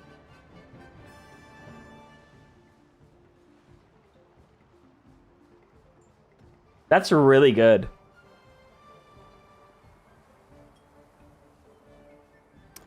Okay. Wait. Okay, so my gold is going there then. Carthage. Oh my god. I can just buy them. This is the only reason why I didn't want to make Carthage a city. Or not a city. Was because I couldn't get the unique stuff. But it's right there. It's right there. That is huge, dude. Okay. Okay. That's amazing. That's hilarious. All right, modern civic, political theory, 2 turns. Wow, 2 turns? It's gonna be so long. That's crazy, dude. All right, this is also going to be a town. Holy cow, dude. There's actually a ton of mines on this city. There's also a good amount of food, though. I could also make hub towns, but I also need to keep an eye out for my factory towns. Do I need oh, it's fine. I don't need factory towns. Mining town. Boom. I want gold per turn. All right, this town's gonna grow. There's a factory resource to improve. Boom. Aha! Yeah, so we've been able to unlock some new things here. I'm still gonna go for the culture boost.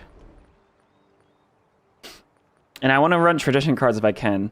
Yeah, boosting our food and gold from mining and farming towns. Feels good here.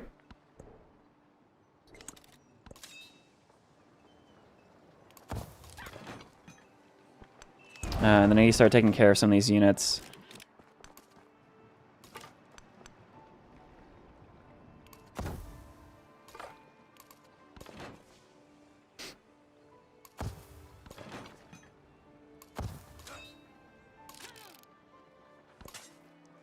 All right, we can actually explore on the continent of Ur. And there's 2 exploration artifacts here too. So there's one here. Again, the AI kind of rushed these. And there's a wonder here. So getting these guys out early is definitely the right idea.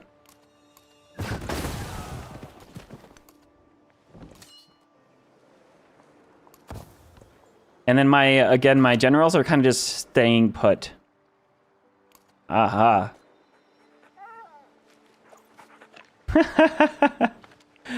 Pet the dog means throw the dog a toy now. That's hilarious. All right, you're gonna auto-explore. Influence. Vienna's coming on. Monaco's coming on. There's one over here, culture-wise. There we go. So, in terms of the continents, this is where the continent lens actually comes into play. I also need to know on the continent of Nina.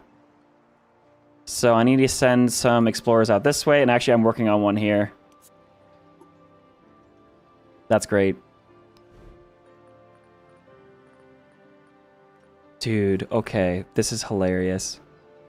Dude, all of my towns, that's amazing. It's 1,000 gold for them, but still.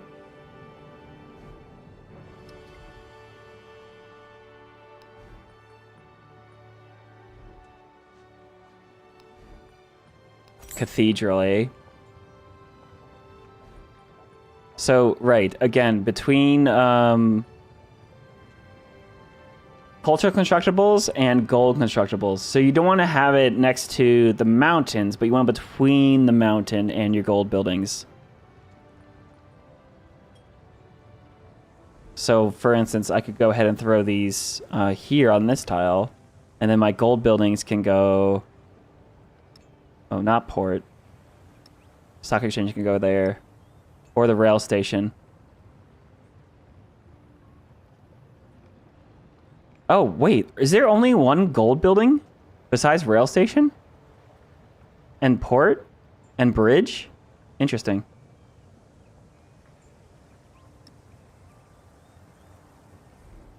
Cool. But yeah, that's the idea there.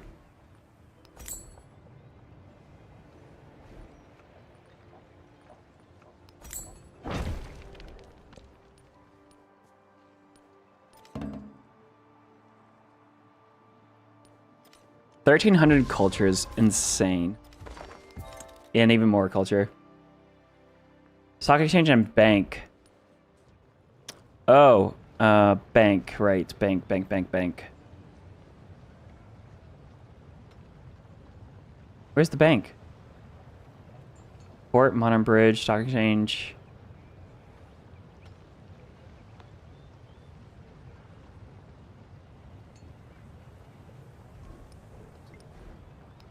Oh, bank is an exploration age, isn't it?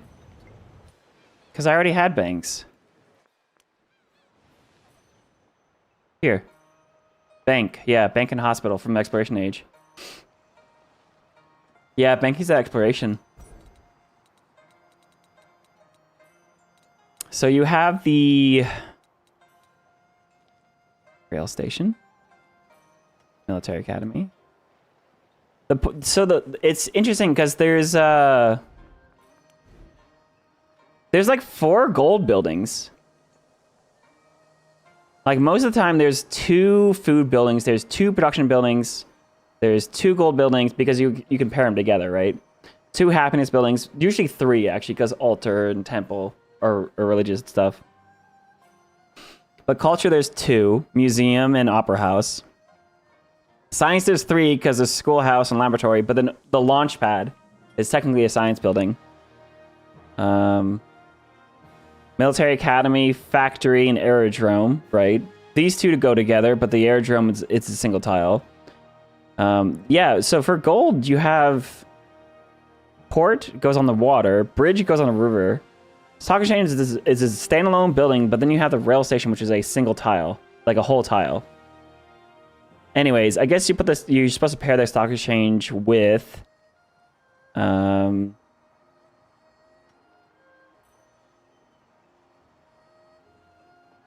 the tenement. Because the cannery is a warehouse building. No, it's not. It's food.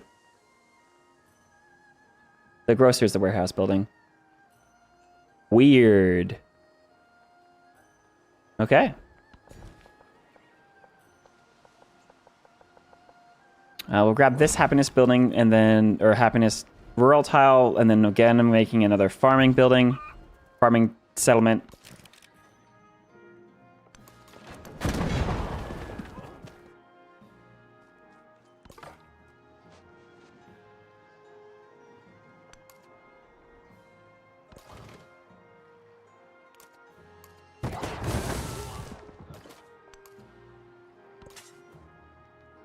All right, you need to grab these artifacts. Get that one. Now, I want to put my gold into my city to speed up my explorer, but I can't. Interesting.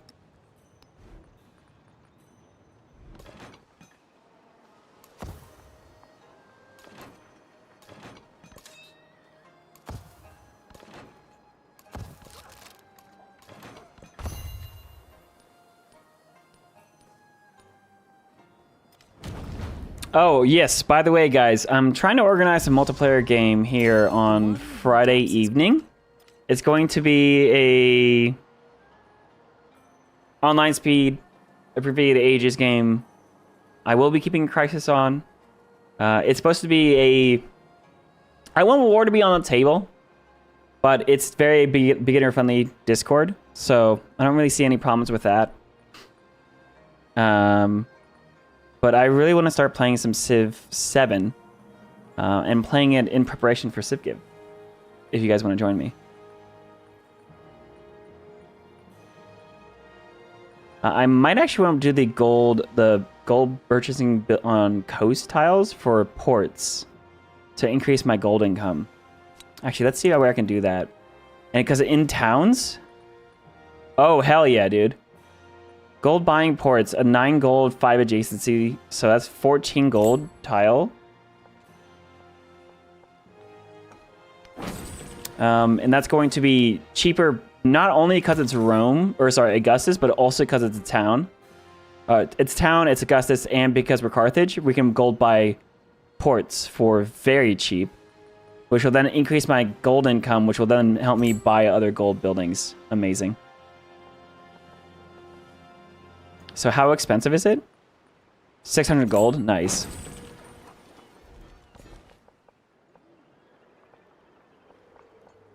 Let's keep getting production going. Also, let's look at our relic screen. Boom. We have 1 relic. Metal arrowhead. 4 culture. Okay.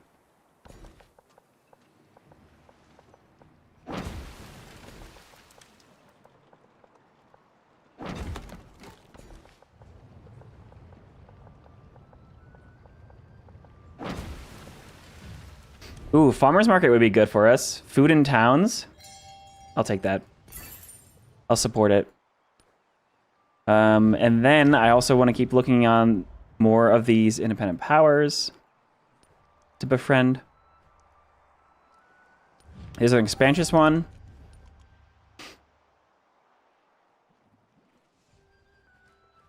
And here's another one. All right, I need to save gold. So here's our first Vienna.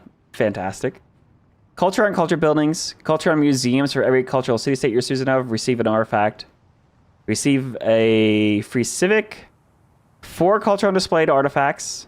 Or 1 culture on warehouse buildings. Oh my, that's 74 culture. All right, we got to start here. Bro, that's so good. Economic city-state. Gold on warehouse buildings. Always so good. Shipping lanes. You have no maximum rage on trade routes. That's actually pretty dang good, dude. Or 4 gold on gold buildings is good. Now, we'll do the warehouse one first. Oh, dude, city-states are still good. All right, we've unlocked democracy, fascism, and communism. Now, democracy seems to be the cultural tree, right? I think communism lends itself to the scientific victory. Fascism is economic and militaristic. And democracy is culture. The reason being, fireside chat, like it boosts happiness and culture at the expense of gold and production. Cultural and diplomatic attribute points. And then you also get a boost to culture at the expense of science. Yeah, again, culture and happiness at the expense of science. And progressivism. Culture, wonder production, and production towards air units in your own territory. So defending a culture victory. So fashion or democracy is pretty dang good. I do actually want to rush hegemony at this point, I think. So let's go globalism or nationalism. Ooh, yeah, so they both have a settlement limit.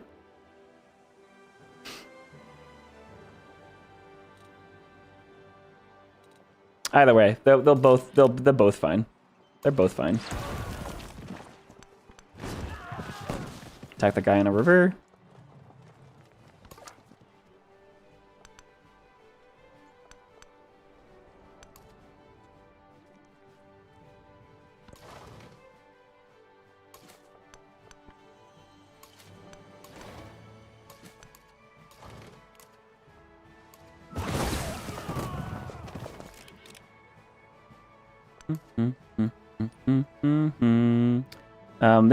This explorers can take another 2 turns. It's crazy. All right, so we grabbed that artifact. Now I want to race for this artifact. Or actually, I'm gonna run up here. 9 turns. Grab that because I have this explorer here. Man, I don't know. It's going to be really hard to gauge who's winning in a multiplayer game in Civ 7. I just feel like... I feel like it's going to be very confusing. Because you're never going to know where everyone else is in relation to you. Alright, this can now be probably a food town. What's it got? It's got farms, it's got fishing boats. Yeah, it's a huge food town. I also need to gold buy a explorer over here at some point. Alright, this can also be a fishing town. We're just gonna pump up our few cities. Like, really, really good. Oh, that flooded. That's annoying. But let me actually gold buy our unique district. Totally. Amazing. 18 culture. Nice. So, an eagle and the snake. Mexican citizens gather in Zocalo to debate the plaza's essential decoration. Even the oldest myth hold hidden truths. So, culture or happiness. Actually, 900 happiness is great. The well-being. Because I want to get more of these policy slots, or these social policy slots, yeah. So, we'll keep this as is. And also, my gold... Oh, yeah, right. I'm gold buying ports. I keep forgetting. Winning ideology path in multiplayer seems impossible. Oh, yeah. Well, so, okay, okay. Bringing back to what we thought about legacy paths. Military legacy path, the capstone being thermonukes is cool. The victory condition being conquer all capitals, not conquer all capitals, that's a good thing for multiplayer. Because by the time someone's getting around to conquer all the capitals in multiplayer, like, dude, everyone gave up already. So having an actual competitive militaristic, like, project, capstone project for military is cool to, like, get that victory way faster than conquering every capital. By the way, you can still conquer every other civ in the game and get a victory, so you can still very much play your classic domination game. However, the problem is that to get points doing this, you need to conquer civs with different ideologies with you, and for some reason, the AI, as soon as they get political theory, they forget to pick a actual ideology for, like, the majority of the game. So in single player, it sucks.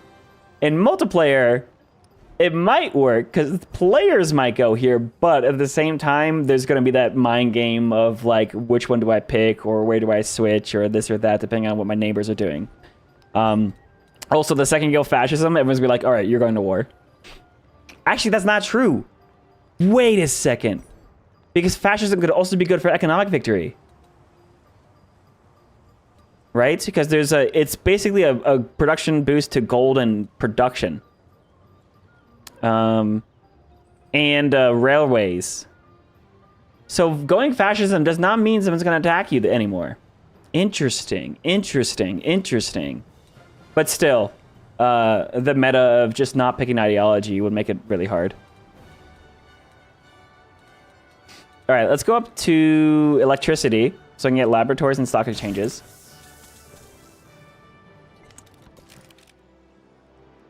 I lost open borders. Okay.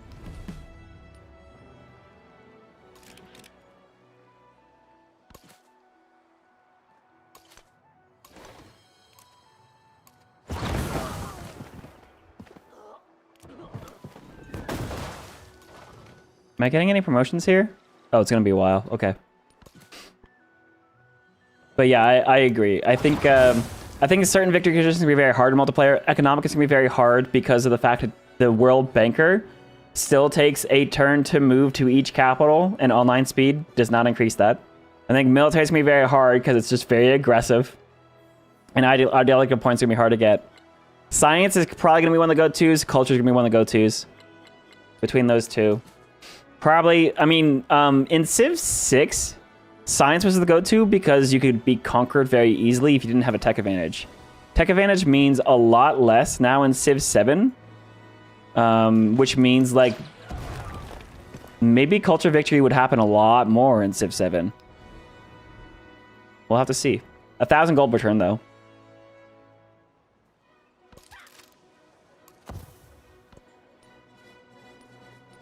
Now, of course, we are playing a peaceful game for culture victory. It actually is kind of funny, though. I think playing peaceful is more important than the economic victory. Because you need to have trade routes to get resources. Culture victory, you don't need trade routes for tourism boost anymore. You're just getting artifacts. So maybe you don't even need to have like good relations for culture victory anymore. I don't know. 250 culture. Here's another growth event. Boom, we'll grab that. Stockholm can now be its own standalone town with a focus. And it looks like it has a good amount of mines. I could also make it like an urban town. I think for the sake of simplicity, I'm just gonna make a bunch of like freaking mining towns.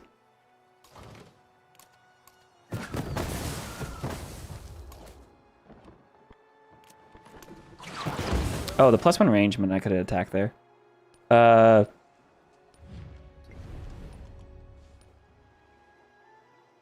right, I actually do need to go over to Jose and try to do the cultural exchanges and farmers markets as well.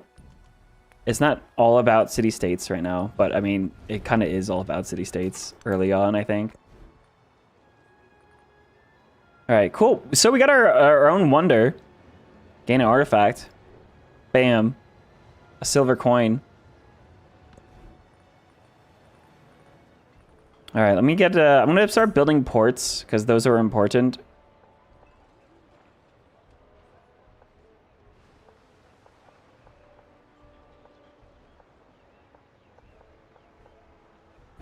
Or build the shipyard. Well, the shipyard gives it production. Maybe I should have kept that. All right, so we got that archaeologist out finally. Let me go ahead and get specifically production buildings, because I'm going to need a lot of production. So there is 2 adjacency here. This guy. Oh, I can research on the new continent of Nina. Amazing. I didn't even realize I put that on the other continent. That's hilarious. Nice.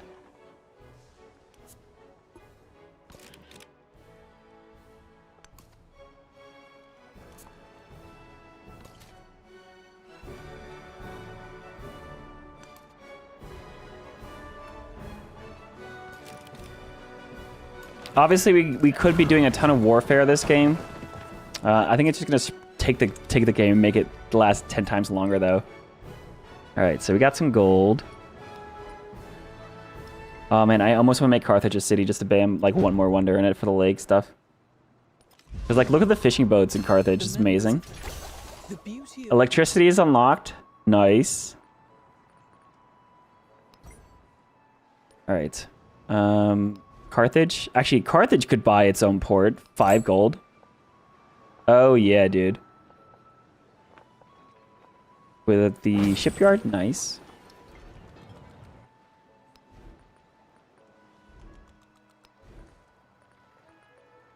Ports are also important for rail stations later. I could also put it next to our Kothon for additional food. Nice, dude. Alright, I'm going to start going through my settlements with the bracket keys. So I can see which settlements like just come up first and start buying ports everywhere. 3. Just kidding. I'm going to do it the old-fashioned way. Carthage. Hippo has one. Moyada has one. This settlement has one. Yeah, Tinga needs one. Port for adjacency. Yeah, next to the Kothon, for sure.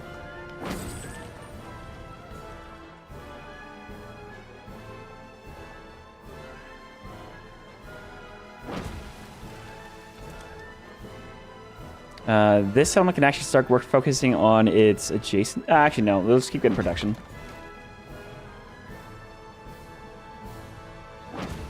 Fishing boats, amazing. Open borders. Tinga can be a fishing town because it's going to have a ton of food on it. City-state. All right, culture building. Culture on relics. Culture on culture buildings. Open air museums. Open air museums provide 5 culture, 2 science for each adjacent tropical tile, 2 for tundra, 2 for gold, 1 per settlement. That's actually not bad. Ooh, I like that. I think we're gonna go for the 2 cultural museums for every cultural city state you're choosing up and receive an artifact, because that's gonna speed along our game, just period. And I want to specifically look out for more cultural city states.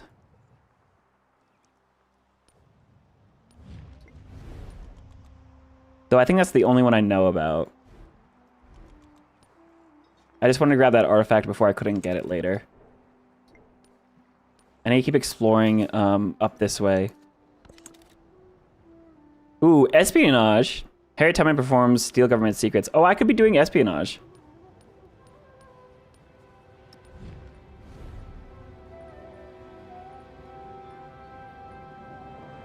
Alright, we'll steal his tech from Ashoka. And then who has high culture? France.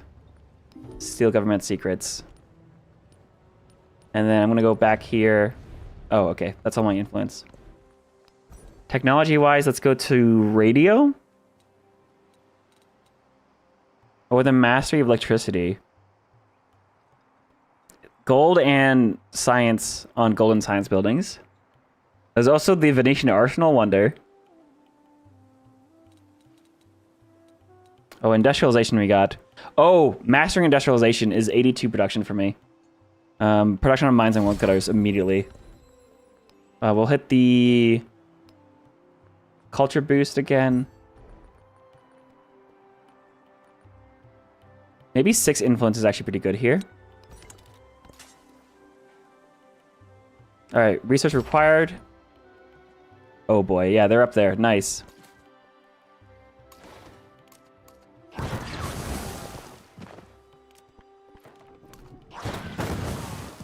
Also, just the fact that we have Ship the Line at the start of the era is amazing. I love Ship the Line. Feels like an Anno game again.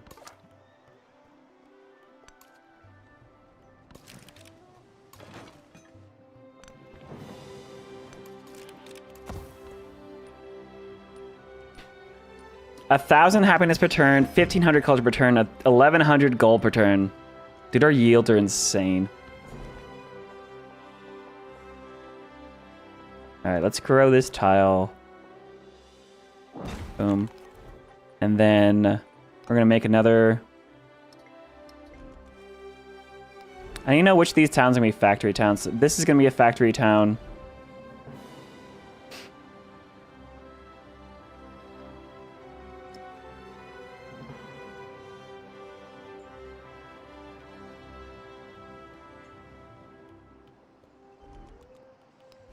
This can probably be a factory town.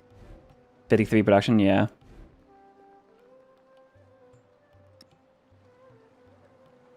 Around all these resources, hell yeah.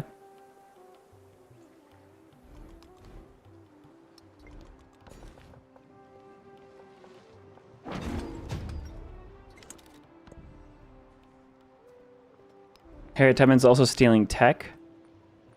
Harriet Tubman. Alright, we're going to focus on production buildings early on, because that'll help us build the other buildings that we do need. So, military academy.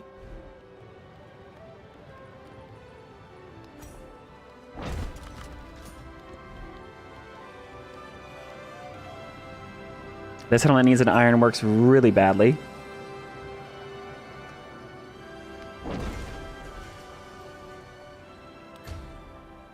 Having specialists on your unique quarters is actually really important too, because unique quarters don't lose their adjacencies. So at the top of the era, your specialists are still working with full adjacency boosting if you have them on unique quarters. That's actually really important. Huh. Crazy. Alright, build your cathedral. You have... Ooh, Jose has an explorer running around. And he's trying to get my things. So I'm glad I'm rushing these. I need to specifically go up here.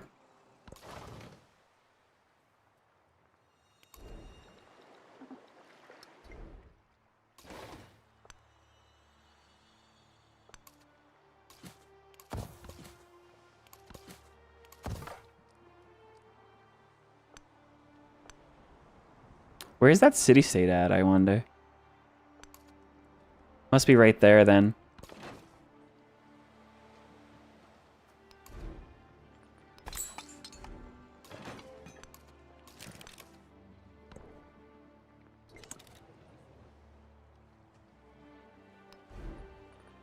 Alright, gold buying ports feels good. Oh, yeah. Oh, the Carthage play is hilarious. It's just so good. Alright, you want 3 adjacency on water. There we go.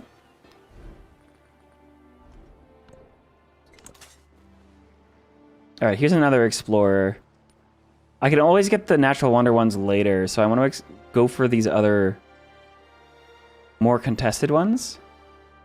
There's one in Nina. Interesting. Maybe I do need my rail stations. Holy cow.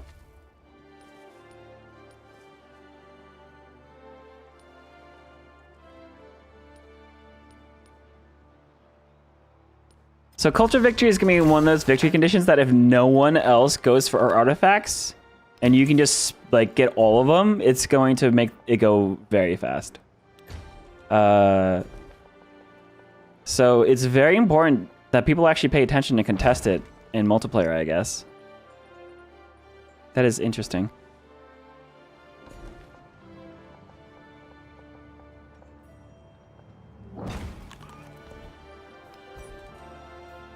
Alright, industrialization is mastered. Let's go for mastery of electricity.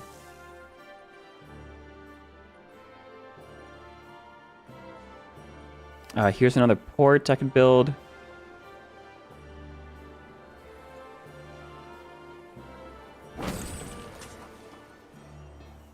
Alright, this explorer needs to go up.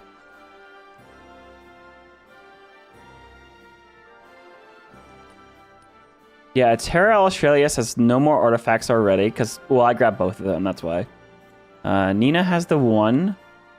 Kalahara has 2. Or, sorry, 3. Oh, right, these ones over here. I need to run over here and grab these now. Oh, no, I should save gold and buy one. Alright, let's run up this way. Alright, I officially need to get a Explorer, 4,000 gold. Wow. All right, 4 turns to actually save up. Grab this artifact. It's so funny how different Culture Victory is. Oh, there you are. Oh, looks like this independent power is about to be killed.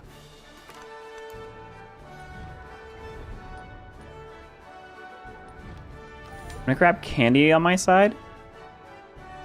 And then let's go to Confucius.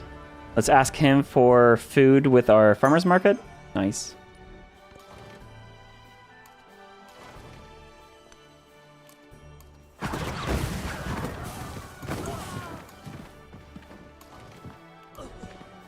There we go. We get splash damage by bombardment.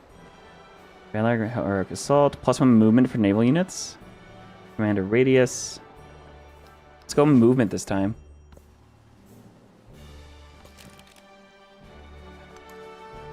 Athenia. Nice. All right, saving gold. We are saving our money. I swear we're saving our money. Oh, man. Culture. All right, one more relic. So this is actually something interesting about Modern Era. You can finally actually start beelining one victory condition and ignoring the others again.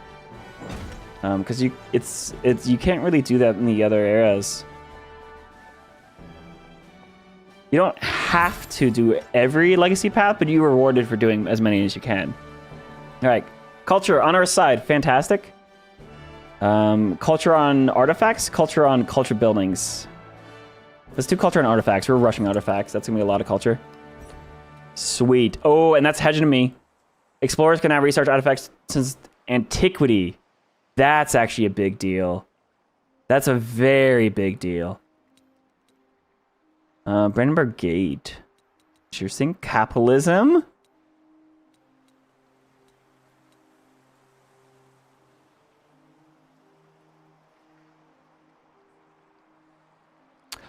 Whoa, hegemony mastery.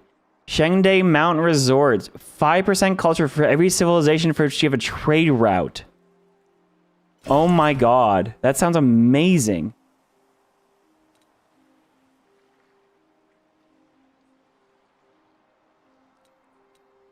Okay. Yeah, we're gonna do that. All right, there's an explorer going to that tile. Hang on, where are all my units? Dix Explorer. Let me go to my unit panel. Flaps.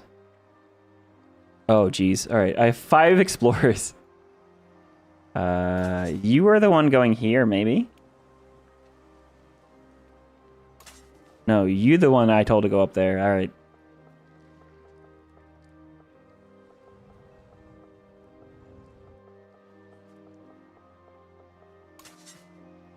He's sticking here.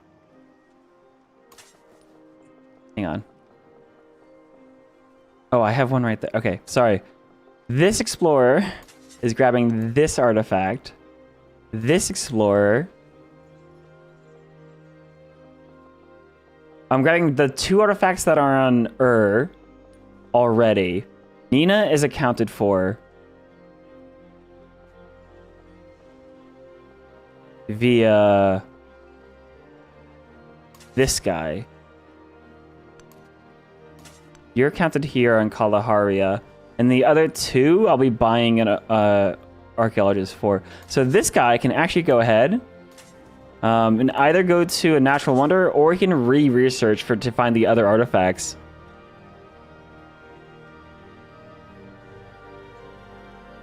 Yeah, we have to do another research.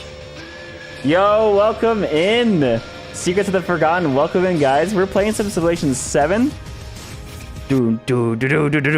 How's it going? I'm really trying to deep dive into the culture victory path. I found out just how freaking crazy Augustus is.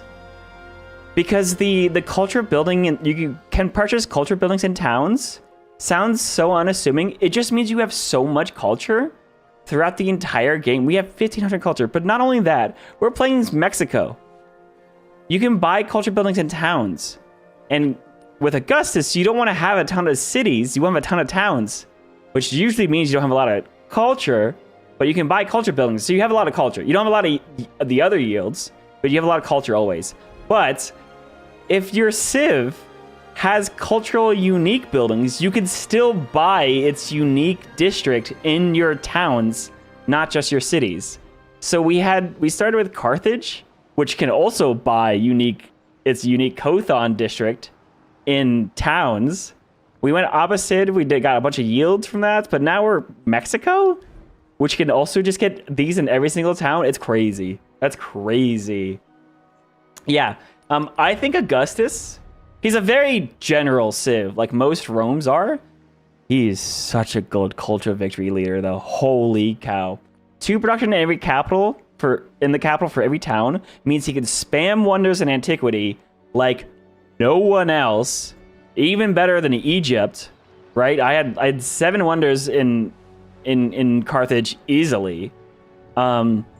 The amount of culture that you can get in all of your by buying monuments in towns means you can beeline the exploration civic trees and get a really good head start on religion and get through as many of the civics as possible, because all of your towns have monuments, and even if they don't have adjacencies, they still have influence, which is great for city-states, and it has baseline culture to get you through those civic trees.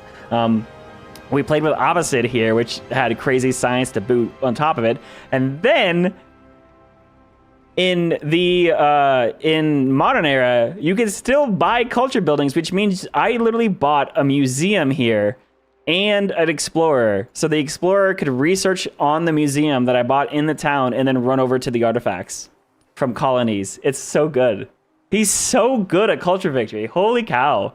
He just started a new system game, not having played since launch. Chose Ada Lovelace, and she's leading Rome. Ada Lovelace is a very fun leader. She has a very, very good feedback loop in terms of just scaling.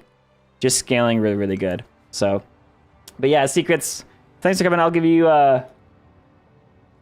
make sure I give you a shout out here on the Twitch channel. Playing Heroes of Might and Magic. Alrighty. Welcome into the stream. If you guys don't know me, I'm White and Nerdy. I'm quite the nerd. And we play Civ 7. We've been playing some Anno 117 as well, because we've been able to get an early access from Ubisoft from that, which has been fantastic. Loving where Anno 117 is, by the way. And we also have a YouTube channel. If you guys like edited content for Civ 6, Civ 7, and we'll be doing a bunch of charity events with CivGive here this coming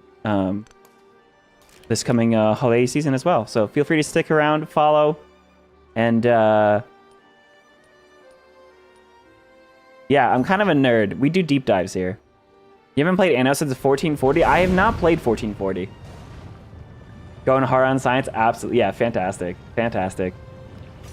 I've never actually played Culture Victory all the way through, which is why I wanted to really focus on culture here. And I'm really liking how we stumbled. I was just like, I want to play it like a fast start. So I did Augustus with Carthage, which is supercharging the one city challenge and then double settler and getting really, really fast, like out there to settle with increased settlement limit. But then we just walked into how good he is at Culture Victory. It's crazy.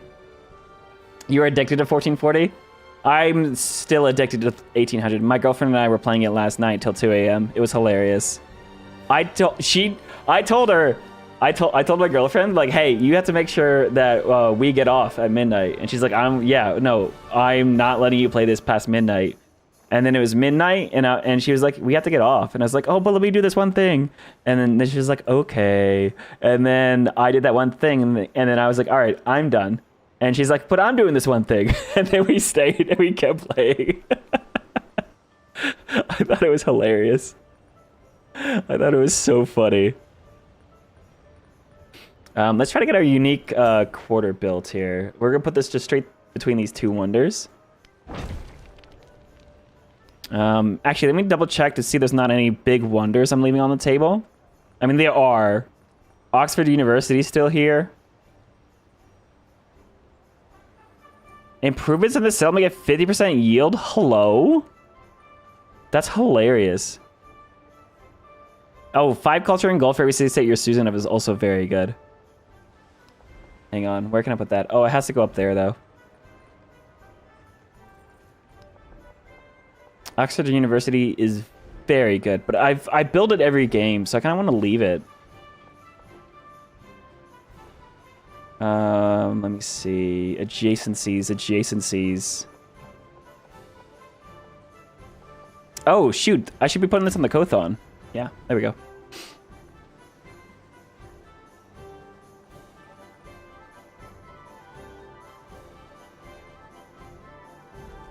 Oh, man. Oh, the grocer is so good. One turn, too. Put that next to the ironworks. Finish the unique quarter here. Awesome. All right, I do actually need to get factories sometime, but it shouldn't. It really shouldn't be the priority right now. This independent power needs to go away, man. 3,000 gold. We almost have enough for one more explorer. Yeah, 4,000 next turn.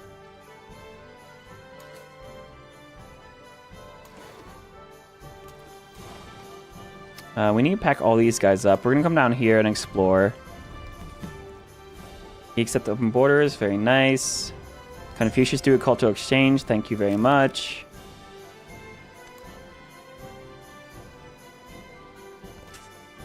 Alright, cool. Did we? Oh no, Harriet Tubman beat us to this explorer. To this artifact. She's gonna dig it out from underneath us. Okay. That's fine. I do have this other one already. I'm just gonna go ahead and fog bust with this guy. And we'll see what we can get here.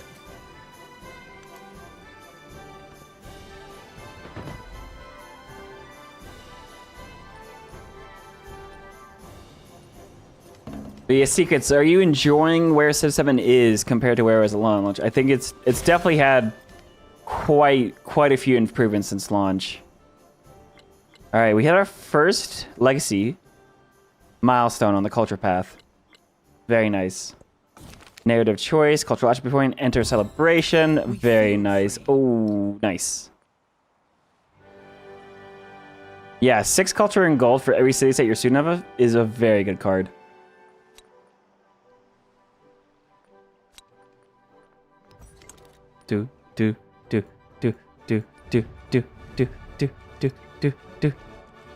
Big Timbers.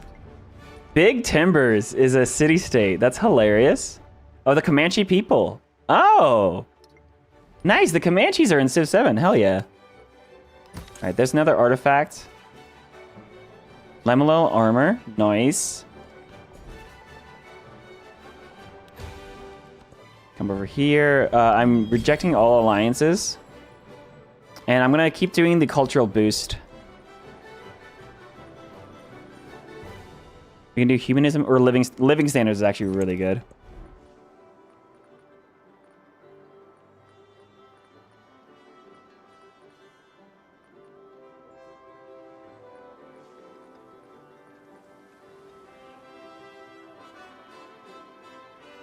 Doorstep culture and gold for every city that you're citizen of. Oh yeah, Chengde Mountain Resort. 5% culture for every civilization you have a trade route with.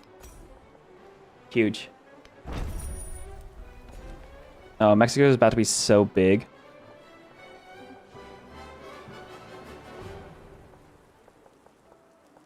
Wow, it's really hard to see what the heck I'm supposed to do here. All right, rural district.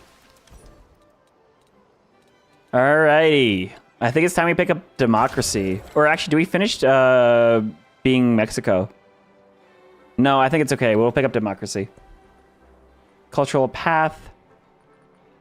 Culture on Great Works. Dude, we're about to have every single cultural... Oh, yeah. Look, +1 culture per age for every Great Works on display is actually equal to the repeatable. But it actually scales up even higher. So we're going to do this. All right. You need to get up there fast. All right, here's our 5,000 gold. Now I can go ahead and buy the Explorer. There we go. And they'll be able to grab both of those. Now I do need to start actually researching the next location. Next locations for our explorers to go. Run away. Run away! And I can actually still buy ports. Like this settlement needs a port. Prioritizing these because that's just a really good place to put our gold right now. To spend money, make money. Hell yeah, dude.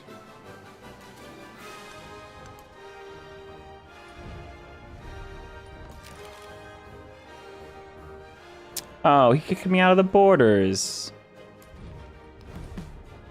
That's lame. I was just about to reveal the last 2 tiles. Not that I need to. Alright. Has one more artifact, but she's already clearing it out. So I guess I need to run back to my museum to do more research for the next artifacts.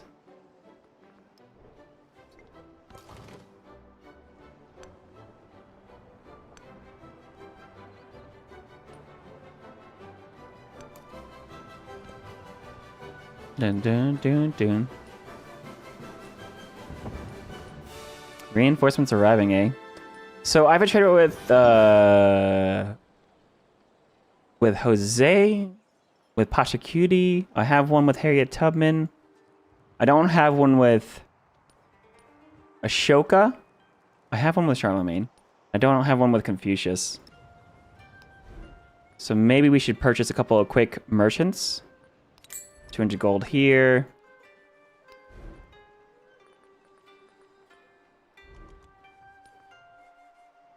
And I'll buy one up at Stockholm.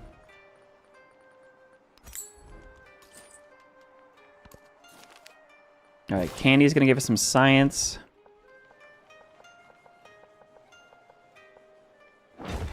This town, of course, is gonna be a resort town. Because look at that. 12 food, 15 culture. Man, dude, that's awesome. 2 social policy slots to plug in. So let's run free speech. Oh, and civil engineering, production for overbuilding. Actually, I have a lot to overbuild.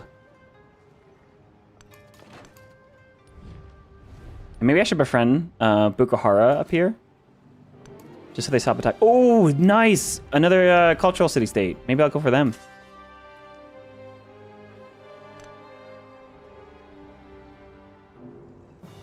Oh, there's a natural wonder. I'm gonna go ahead and grab that artifact here. All right, go grab that one.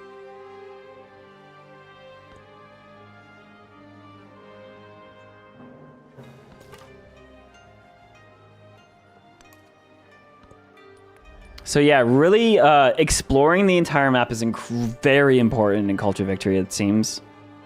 It's important in economic victory because you have to know where the capitals are to send the Great Banker. And the scientific one, you're going to reveal it on your own. So I guess it's less important.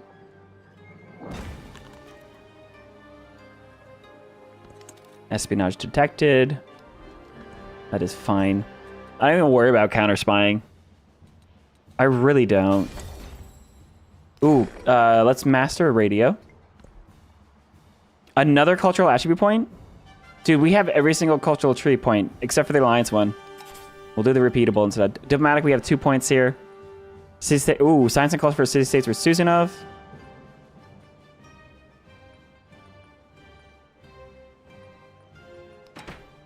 I don't need military sabotage. Let's do happiness. Very nice. All right, let's go liberalism. Get our unique built. I want to plug in a trade route with Confucius. Is that all I can get is tires? Now we'll go here to Beijing.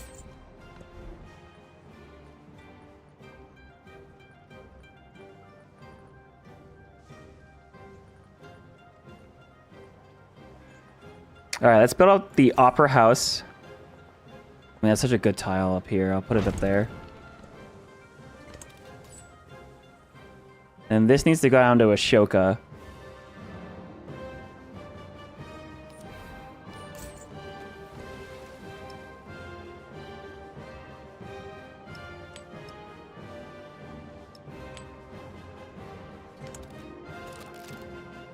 Maybe I do need factories. Oh, we got a bunch of military units in the capital too.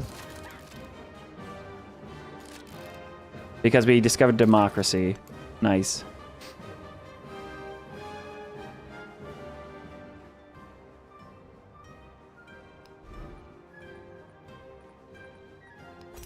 Let's buy a port here. Again, ports are just making me so much money. I also have a discount for purchasing buildings in towns, as well as a discount for purchasing buildings on water tiles. So it's such good bang for the buck. So they're very cheap. What, 500 gold?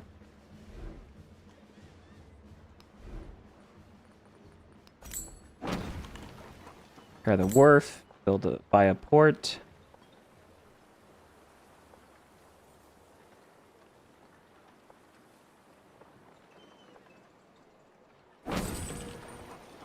Less adjacency there, but it finishes a quarter, which is science for me. I'll also befriend that independent power. Oh, the culture one I forgot about. That's okay.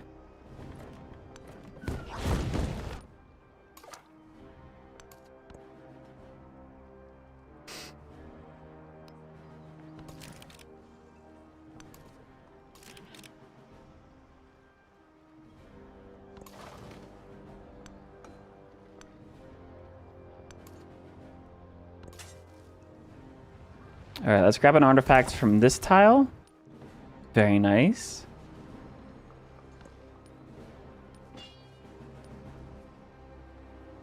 Chengding Mountain Resort. We're actually about to boost our culture like crazy from this wonder. Because I've traded out with every civ. Truths to be self-evident. 1800 culture. All right, so here's our democracy traditions. I think I can actually take out the gold buying on coast tiles because we have all of our ports built. And I can plug in, let's see, suffrage gives you culture on specialists, but negative production in towns. I have a lot of towns. Free press gives you culture equal to your cultural attribute. Oh, towns gain culture equal to your cultural attribute, but -5 science in cities. That's actually really good for me, dude. Oh, the free press, dude. 48 culture, -15 science. That's pretty good. Narrative choice. Let's grab a migrant. Let's get an artifact. Hell yeah, dude.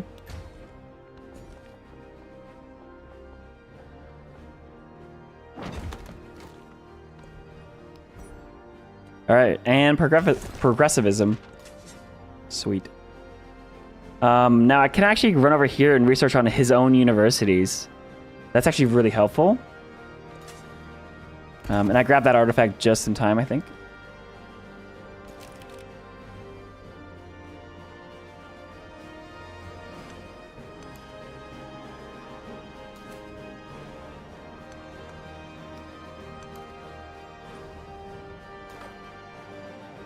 Now let's go to open borders here for my scout. Oh, he said no. Bro.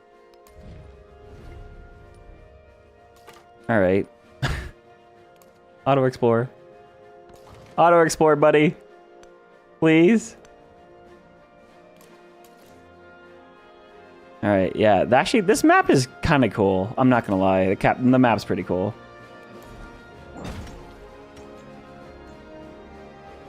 All right, what's our next priority to buy? Oh, yeah, the capital wants their unique building. So next to culture constructible and the gold constructibles.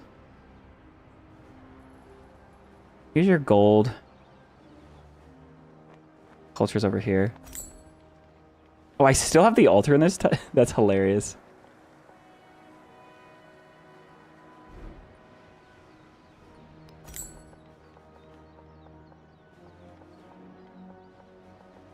I think we're just going to go ahead and put it right here next to the two wonders, because I'm going to put my culture constructibles back in there. Cathedral, boom. Look at the ironworks too, because I can. 50 population in Carthage. 57 in Baghdad. Endless And about 50 here in our new city. Oh my goodness, and I finished the wonder. Nice, 1900 culture.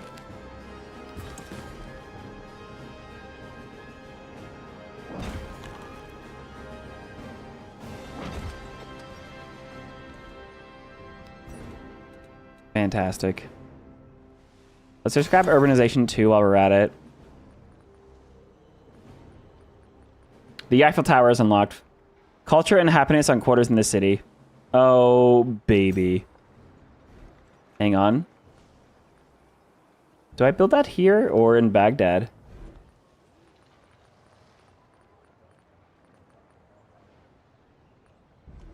I mean, Baghdad has a ton of quarters, dude.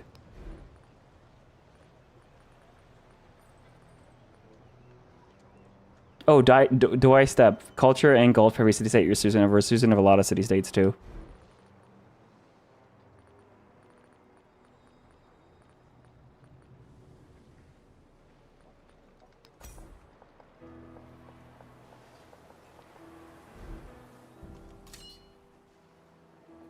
We have a lot of buildings that I need to overbuild as well. Also, I need to figure out what the cathedral's going in this city.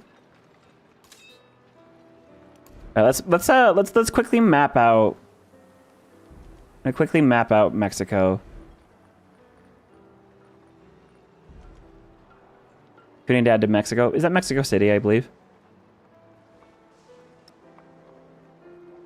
So next to culture buildings, right?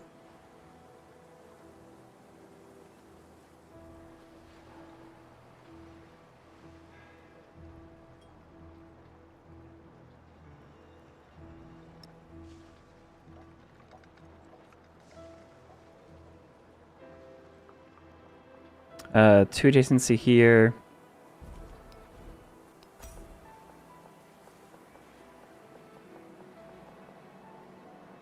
For the two wonders, 2 gold adjacency. I think that's just gonna do, actually.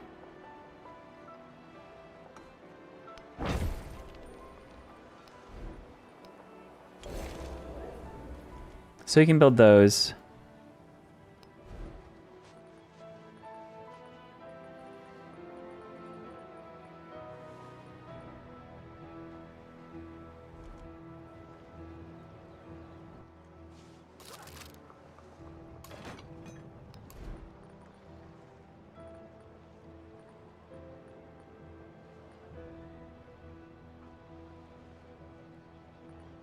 Culture and happiness. Oh, you want to actually have as much culture in the capital as possible because we're gonna have, we have silk, and then we're gonna put the factory for culture resource, the colon in there.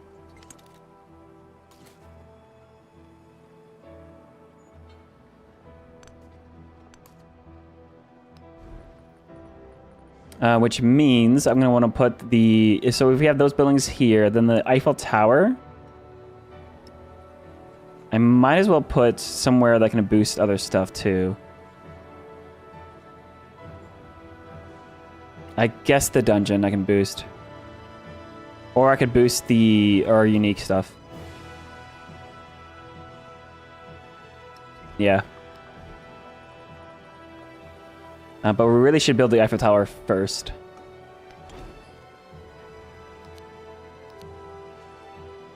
And maybe I can gold buy a military academy to boost our production along.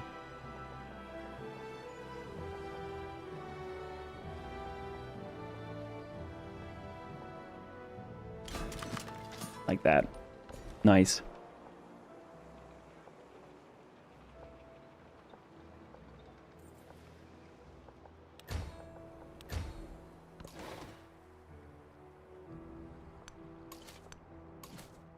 Hey, Nassau.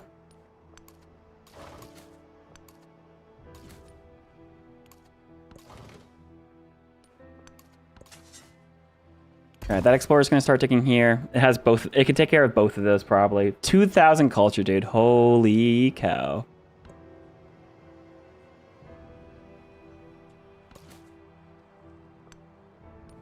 I think this is Confucius up here. It is. Open borders, please.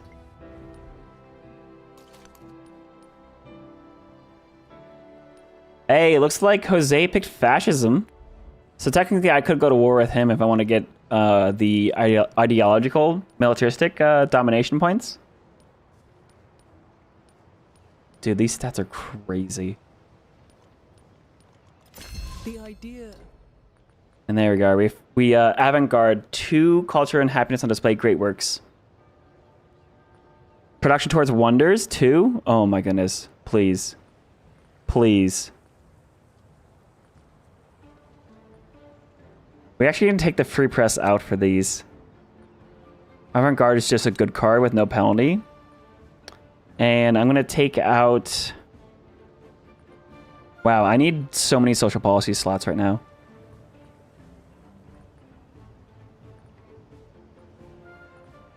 Oh, maybe actually avant-garde I can wait on. New Deal. Production towards wonders. Ah, so that's the new Deal, huh? Instead of amenities and happiness boost, or housing boost, like the best card in Civ 6, it's now a wonder production card.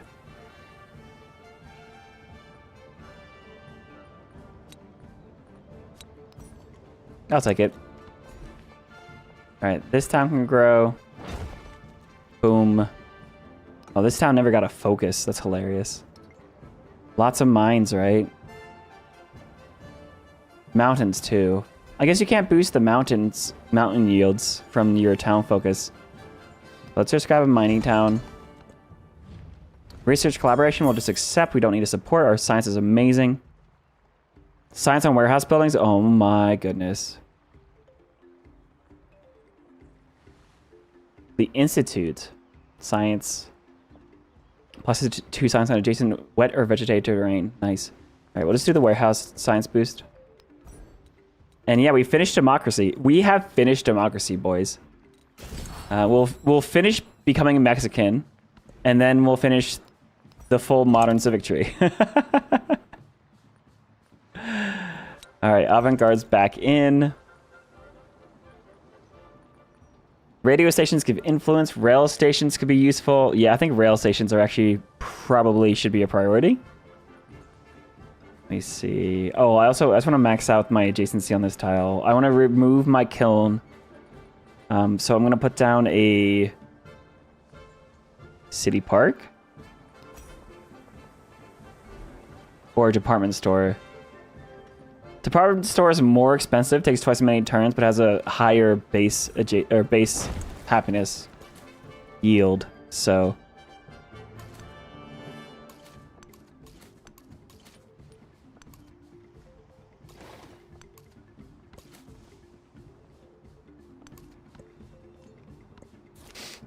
all right, we got another artifact here. Bam.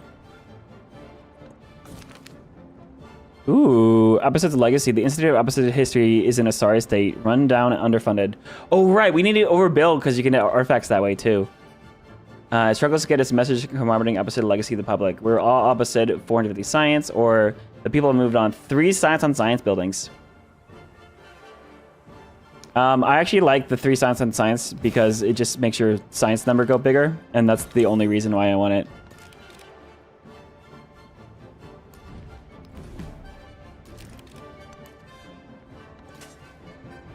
All right, we can research here and find the new artifacts. 5 artifacts, yeah, so there's 3 artifacts discovered from Exploration Age. Interesting. Oh, diligent in the research archives uncover a wealth of knowledge about Kalahari's distant past, more than enough to stoke curiosity museum goers back home. That actually just gave us an artifact straight up, too. Sweet. Okay.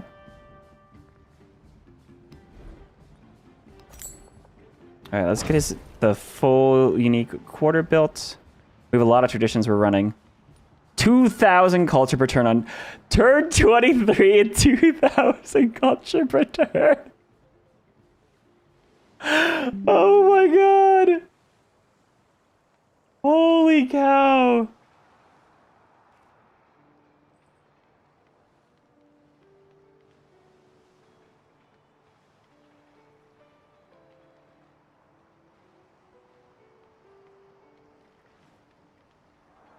That's amazing, dude. Augustus is so good. Especially in these civ pairings. Holy cow.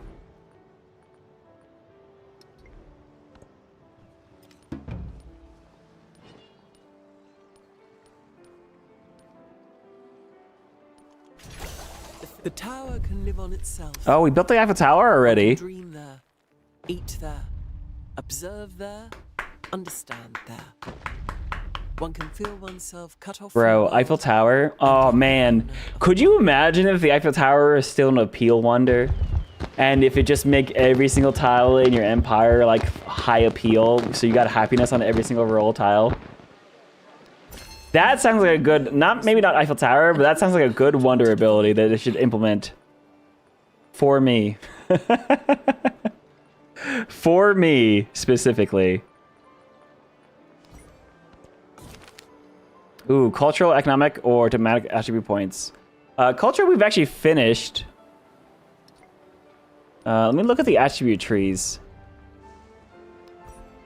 Diplomatic could probably be good. Celebration length. Economic could be goal for trade routes. Import of resources. Resources capacity in cities.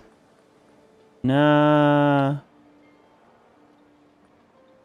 Supporting or rejecting diplomatic actions or influence. Culture. Repeatable culture.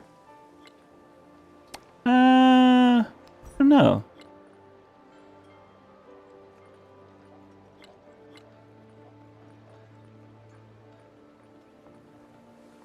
I guess celebration length. We'll go diplomatic here. Boom.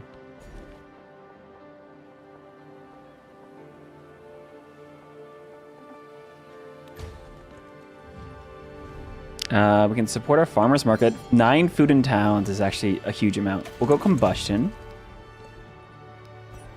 Civic, we're going to finish being Mexican. I love saying that out loud. That's hilarious. And... Alright, so we got a bunch of stuff to build here. Let's start with the... Oh, the museum, actually.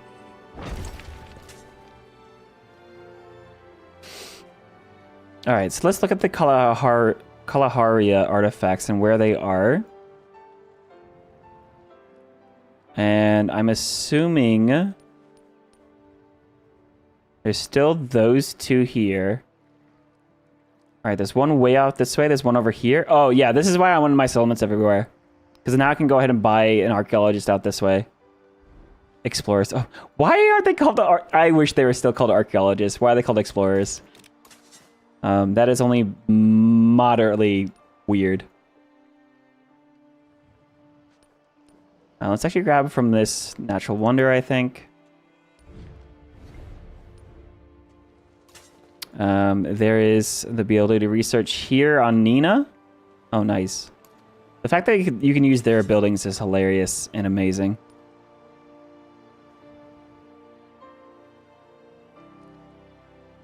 I don't know what the other artifact is, so I guess they're gonna fog bust it now. And we gotta save gold for another explorer.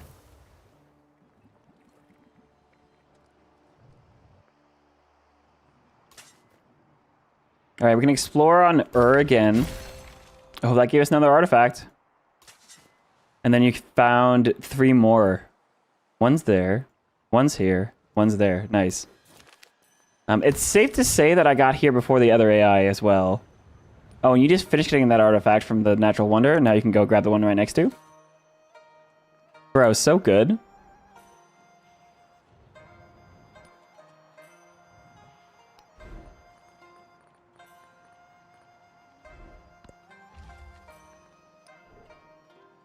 We're at 2 out of 3 milestones already.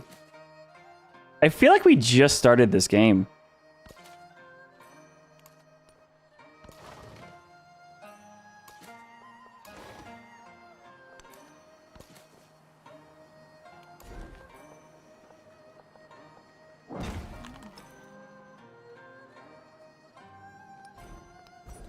All right, we're about to get to factories soon.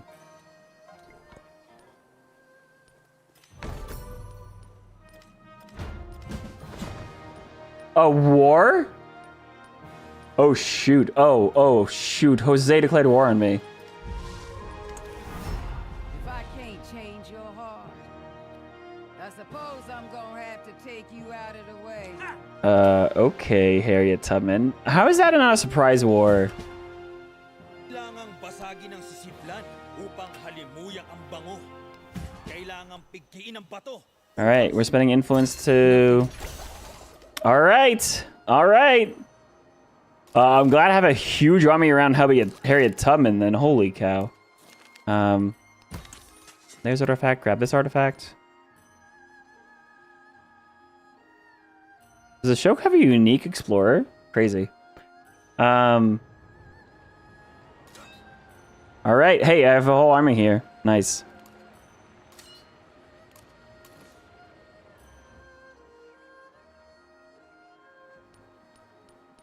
Oh, a lot of people don't like me. That's funny.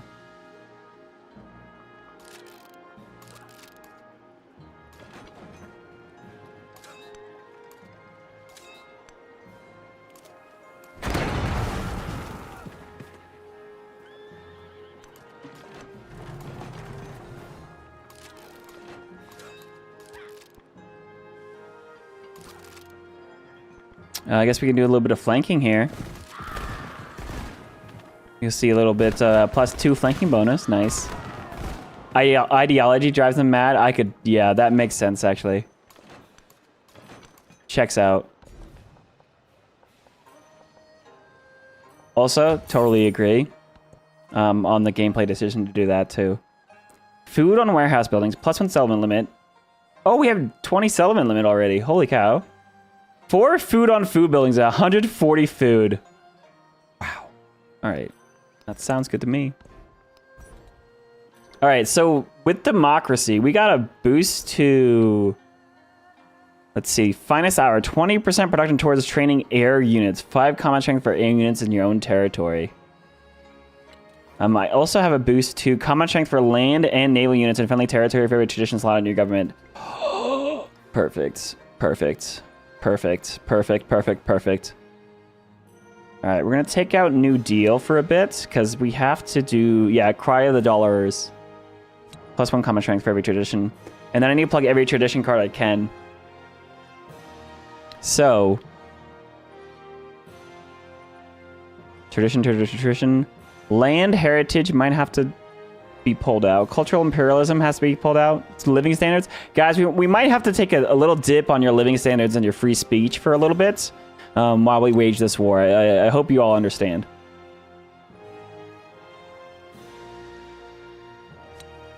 Oh my goodness. Civ. Just Civ things, dude.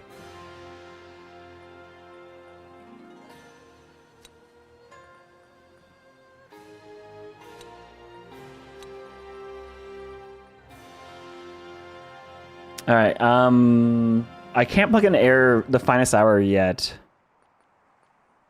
Fireside chats. That's so funny. All right. Sales and trade. Gold buying naval units.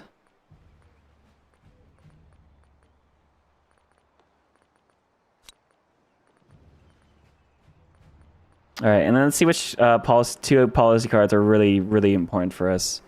Land heritage is a lot of culture. Living standards might be worth putting back in, actually.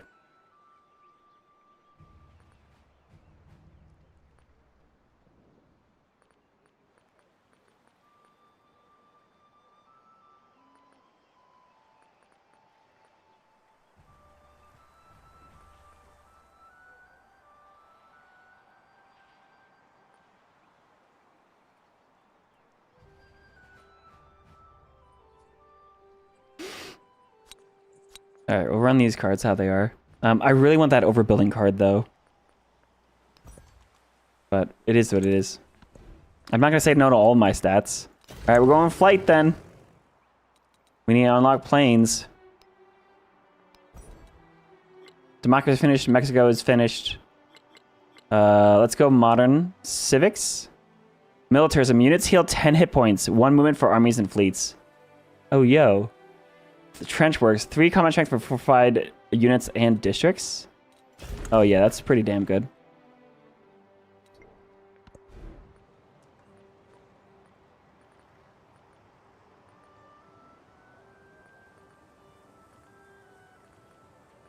Maybe Oxford University could be actually good here because it'll unlock 2 techs for me right now. Oh my goodness, my unique person. I completely forgot about my unique person. I always forget about the unique person. Oh, goodness. All right, very quickly, I'll get a unique person.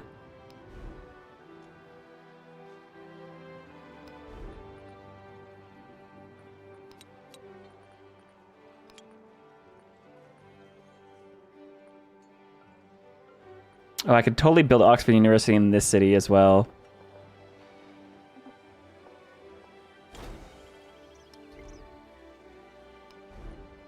Now, I really don't need to have only 3 cities, but there's also really not much of a point to get more cities if I can just get... If I can just keep getting my unique buildings inside all of my towns, then I'm fine. As well as like museums and opera houses, my goodness. I also could be gold buying boats. Yeah, oh, I have to be worried about his... Oh, boat invasion from up here. Yeah, alright. Actually, buying boats in Baghdad is actually what I need to do. Dreadnoughts? Cruisers. So we have... Okay, so in the military... In the modern era, your navy... Instead of just being cogs that upgrade into carracks that upgrade into your gunpowder boats, now you have light naval units and heavy naval units. And the difference is your light moves faster, but your heavy hit harder, looks like.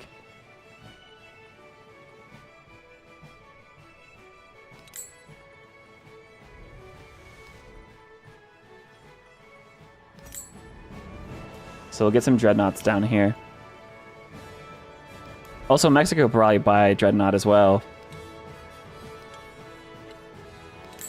And hit this side. Yeah, that's awesome. This settlement's going to need some defenses. Holy cow. Oh, that's what defensive fortifications look like, by the way. They are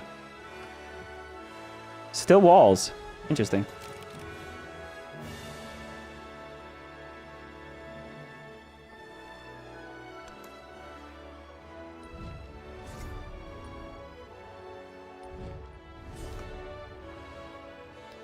Let's get this independent power to actually incite against Jose as well.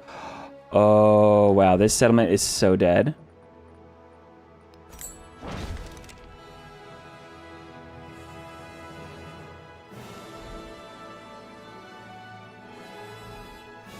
All right, we're going to make this a fort town.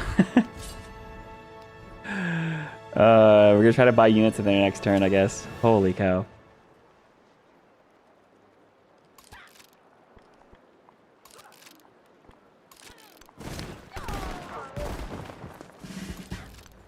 All right, we'll get our units to heal. Let's get the focus fire promotion. And we'll do the order so they have combat strength.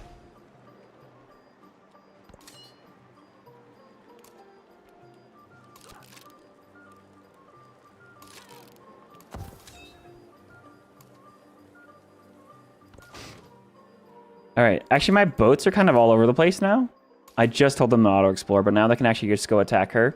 She doesn't even have a ideology. I guess Jose did and she was an ally.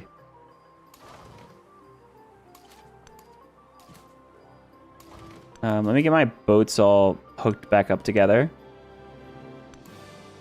And then we're gonna start raiding her coastline. And maybe even taking one of her cities. Alright, this guy needs to come over here, grab that artifact. That also kills a couple of my trade routes, which hurts my culture per turn from my wonders. Oh yeah, this was a city-state, so it's gonna be very vulnerable. Yep. Now I can't buy walls. Oh, I bought walls. I could buy a unit there. Sweet.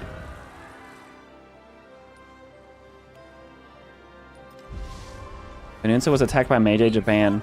And here comes Charlemagne! Okay, World War time, eh? You guys thought this was gonna be a peace game. Oh my goodness. Food on warehouse buildings. Food on resources.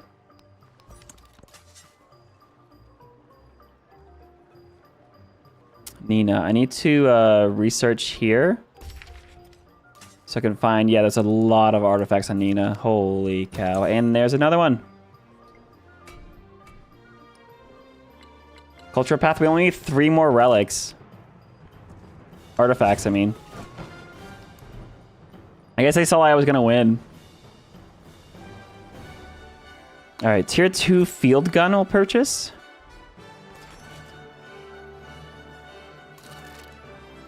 I guess I can invade.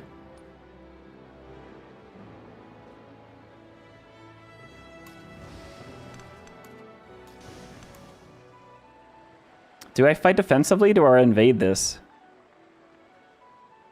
He does have defensive fortifications. What exactly was my policy card saying?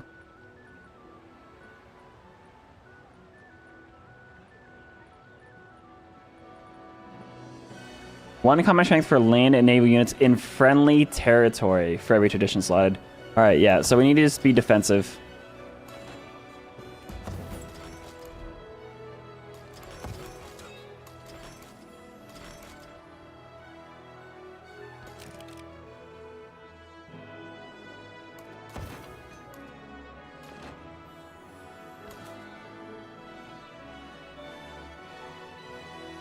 I guess I'm gonna attack the city where all my boats already are, so...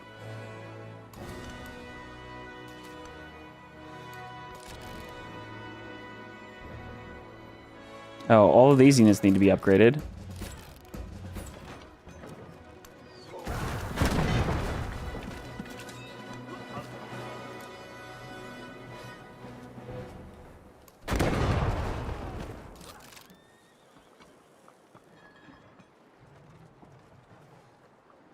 Alright, you need to run up. These guys certainly need to heal.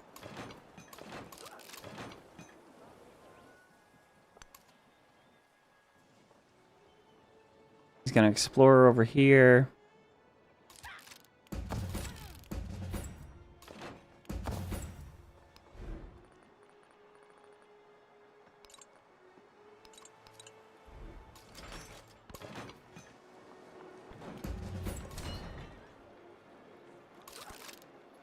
So she's Buganda, huh?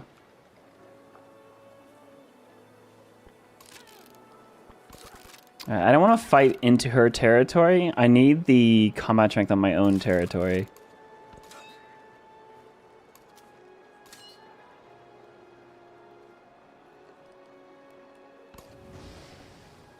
But here's my dreadnought. I can actually just whack him.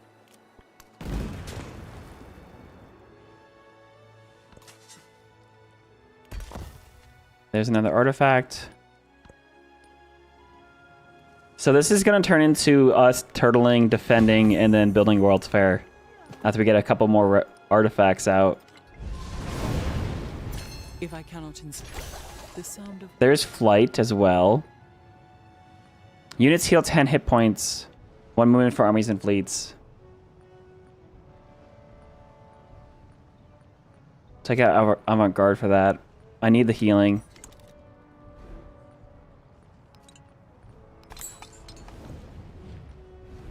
Confucius wants an alliance. I'll actually take this now. Because it will pull him into my wars.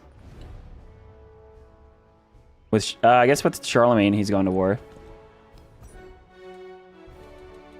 And now it's time for maybe mobilization. It'll give me my tier 3 boats. What I need are tier 3 military units. Infantry. Yeah, that's at armor. So let's go mass production into armor. Nice. Brandenburg Gate could be a one war support on all wars. Interesting.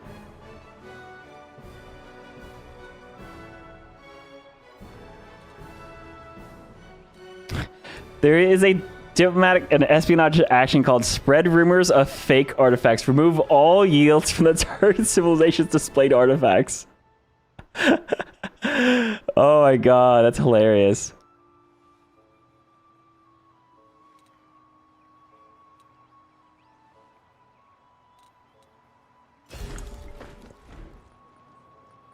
Let's get the aerodrome built in Baghdad.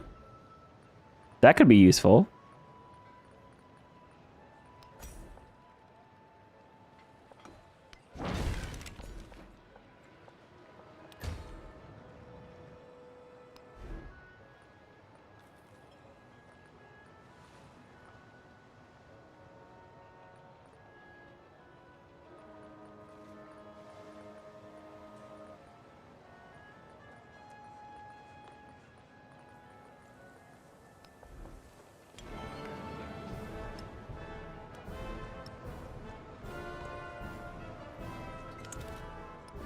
We're finally getting mass production in factories online.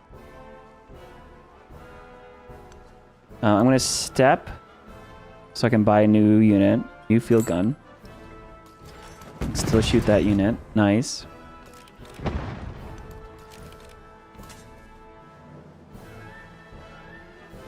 I only need a few more artifacts. You're already coming out here. This guy can now come up this way. There's a one come up here.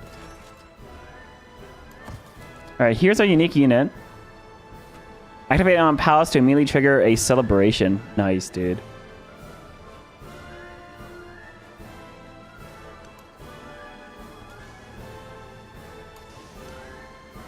Oh, shoot. Yeah, they're coming.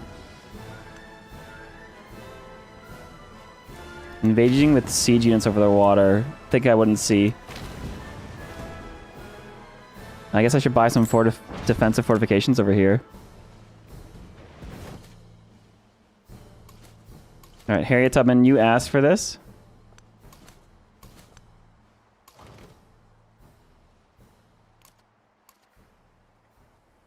Bombard. Oh, land naval thing never works.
Upgrade a unit there. I need to buy a unit over here.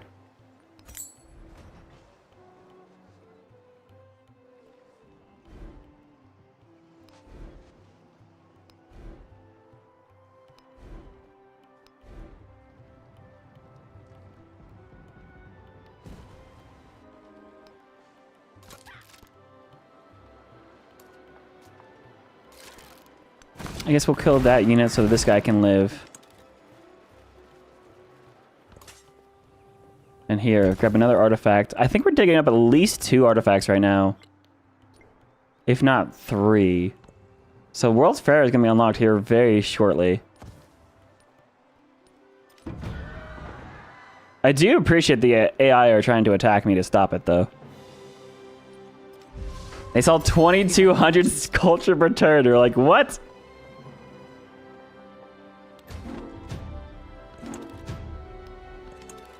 All right. Military influence negatives. Okay. So let's hit capitalism, and then we can start hitting future civic already. That's crazy. I can actually build a Brandenburg Gate as well. This great person activates an army commander, get 10 culture for every commander level it has. Interesting.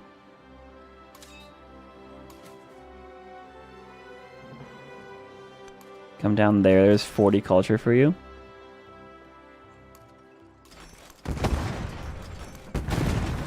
Destroy a land ship there. Get this horse away.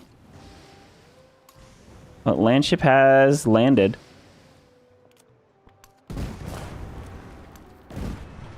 Well, that did not do a lot of damage at all. Crazy.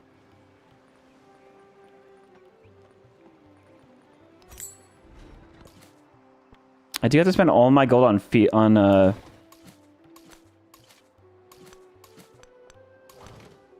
things I don't want to use it on right now. That's units.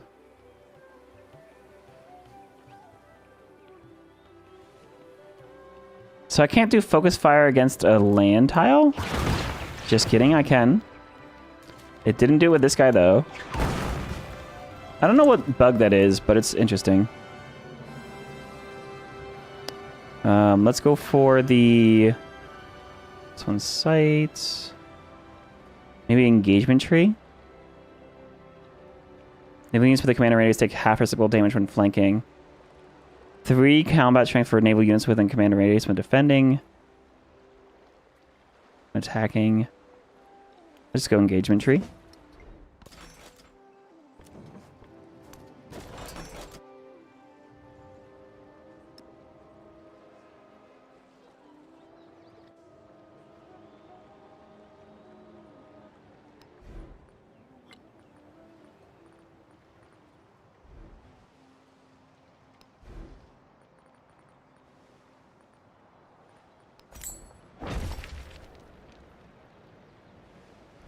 Nice.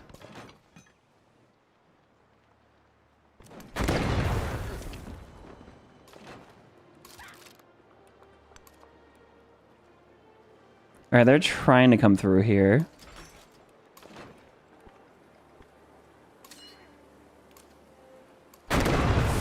Focus fire that guy. Nice. Oh yeah, these guys are healing every turn by like 20 hit points. So that's really good.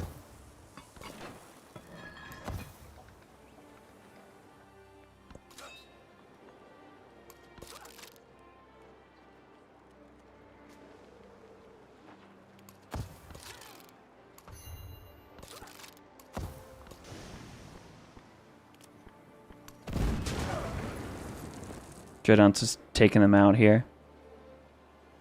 I really should have not forgiven her for this crazy forward settle.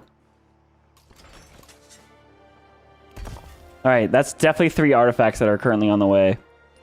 I won't need to do any more archaeological stuff. It's turned 28 too. Insane! It's gotta be insane, right? Surely. Surely that's insane. Surely I'm insane. Surely you're insane. Why did you kill that? That was rude.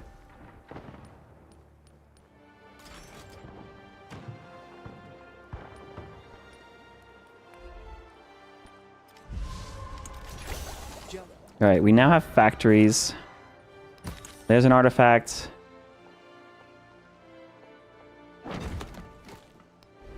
Make this one a fort town as well. Actually, no, it's fine. It doesn't need to. Because he's doing just fine right there.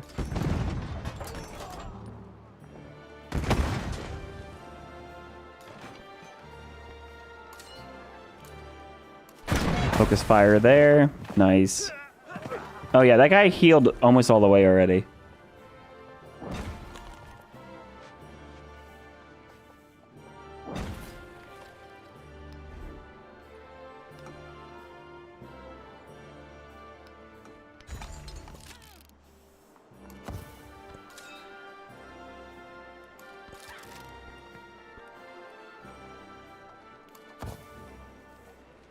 Oh, he's in my territory. Let's see this. 9 combat strength from traditions. Nice, dude. 74 against 57. Another 2 from the commander attack. Taken out.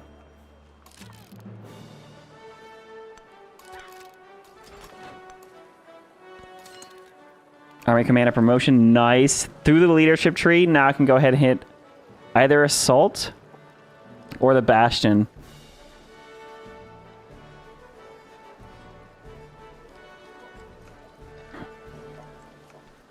Lanius heal 5 after attacking. That's actually pretty good on bastion.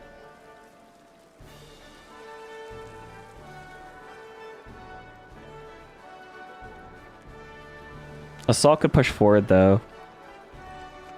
Oh, bulwark would be fun. All right, we'll do command. We'll do the bastion range.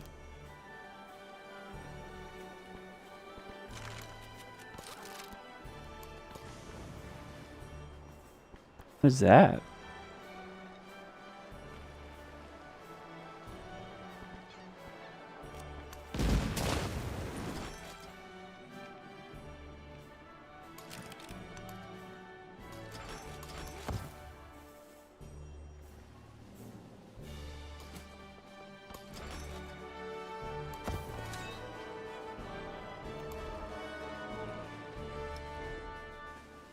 Oh, here's some tanks coming. Okay. Destroyed. Hilarious. Get some of our unique unit out up this way.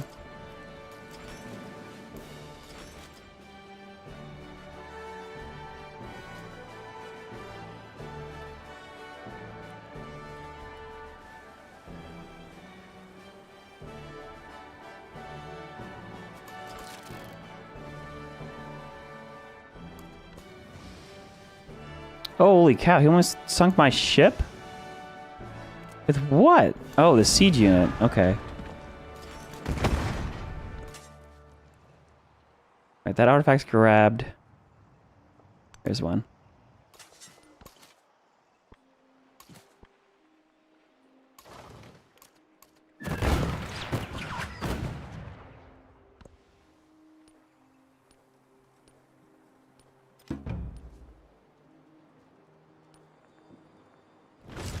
Confucius has joined communism. Interesting.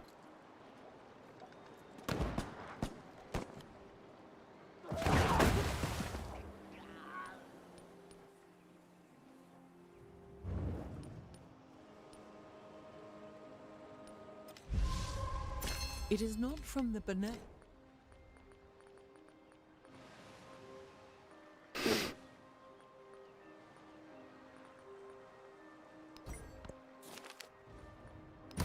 There's another artifact. We need one more artifact.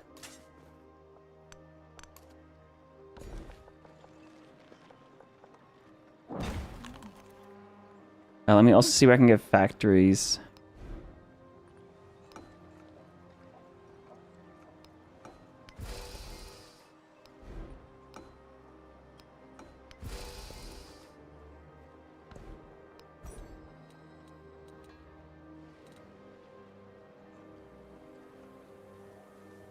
People's Army, Taj Mahal.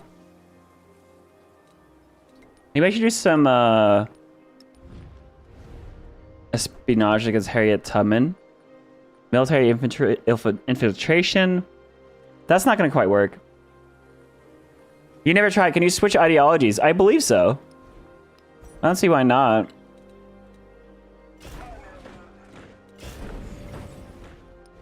Nope, you can't. Oh, yo. Okay, so it locks in. I appreciate that's actually a good thing because you don't want people to like switch ideology so you don't get ideological points, right? Oh, Future Civic is a relic. Oh, hell yeah, dude.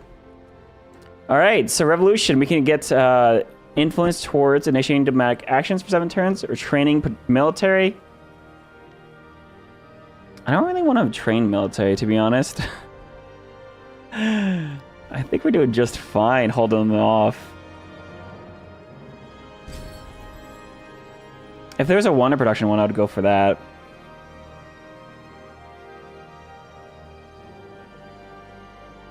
We'll do the diplomatic actions.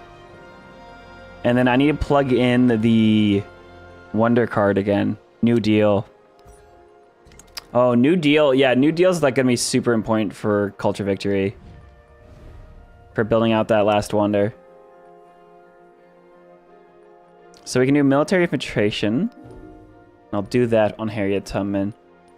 And Jose, we might actually want to do that too. Oh, we can only do 1. Okay.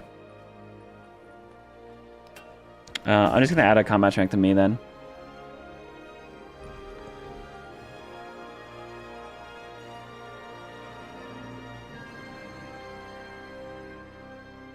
Brandenburg Gate.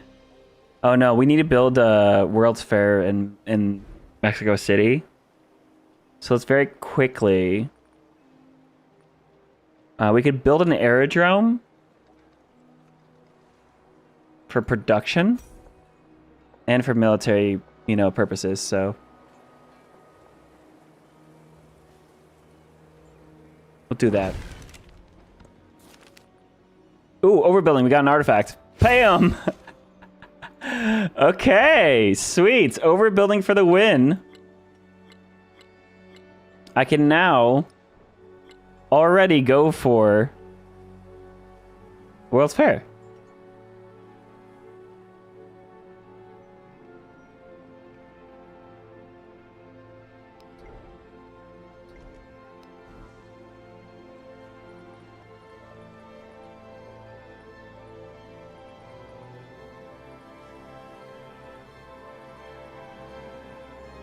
World's Fair. It takes 3 turns to build. Hilarious.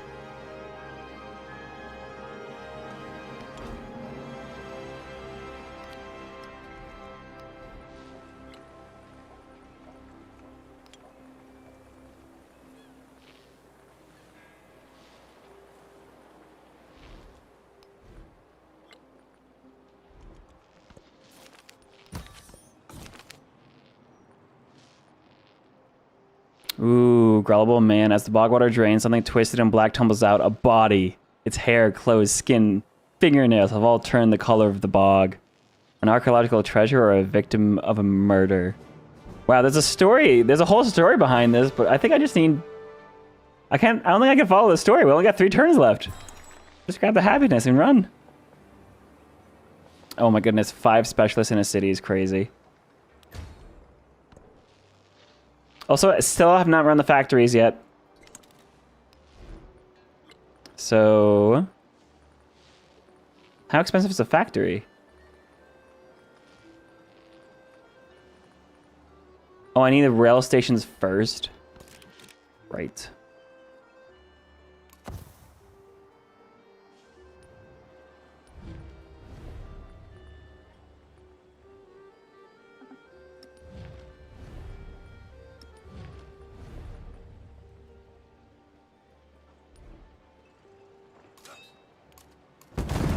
Quick focus fire there, get rid of that. Nice.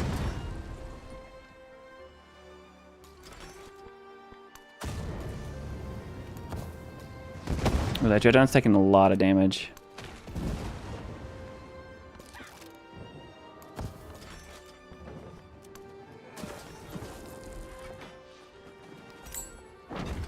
Okay, that quarry, definitely need the production boost from the marble.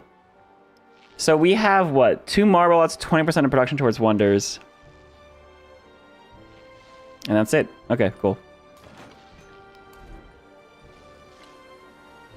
Yeah, I guess Culture Victory, the factories didn't actually pop up as that important here. But I could totally see games where it would be.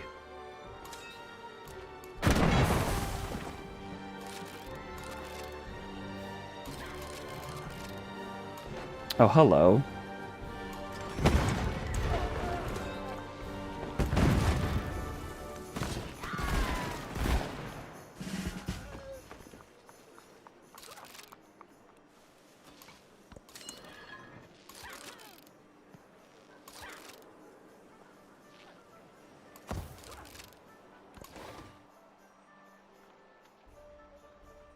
So pillage.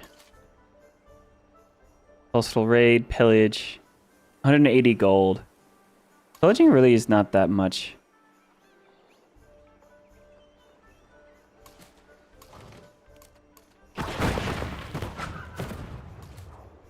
Alright, destroy the district. Nice.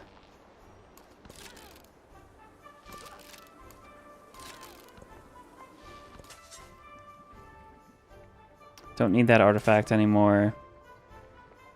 He actually beat me to it too. That's hilarious.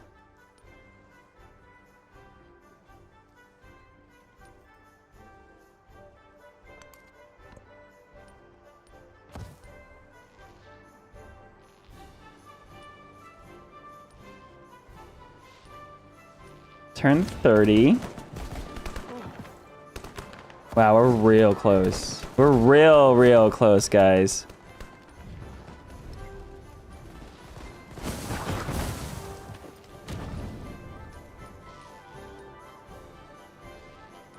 Oh, healed 30 hit points. That's insane.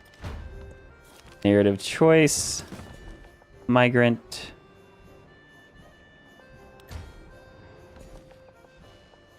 Bunch more specialists. Oh, that's a Kothon, isn't it? No, it's not. That's the Kothon. Gosh dang it. Alright. Alright. Alright. Oh my god.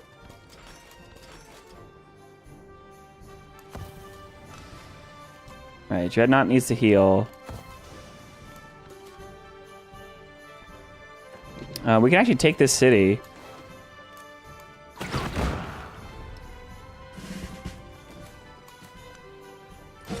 Mine. We'll keep it.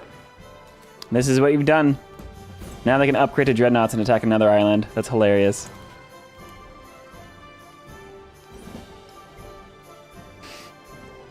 Alright, resources. Now I need to go ahead and buy a factory or a rail station.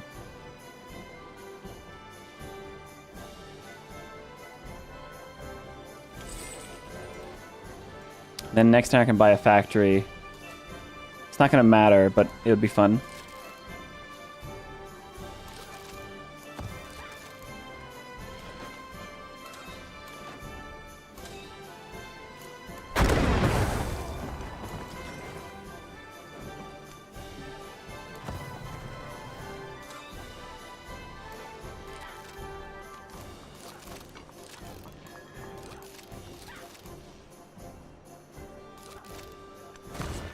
Kill that unit quick.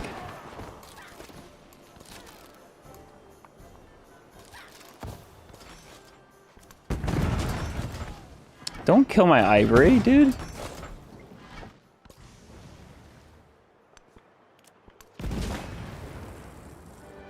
That must be a commander for them. All right.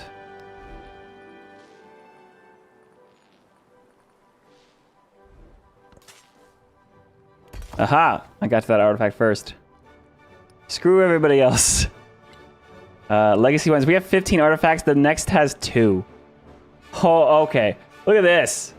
Look how beelined we are on the culture path. Oh, we actually gained 2 ideological points. Nice.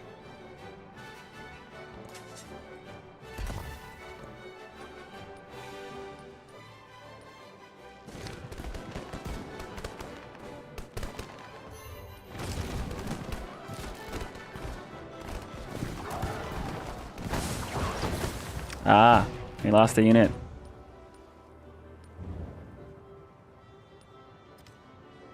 I wonder anybody. Ooh, Oxford University. Okay, okay. Oh, wow. That was a lot of tech. We locked flight, armor, and flight mastery from that. That's hilarious.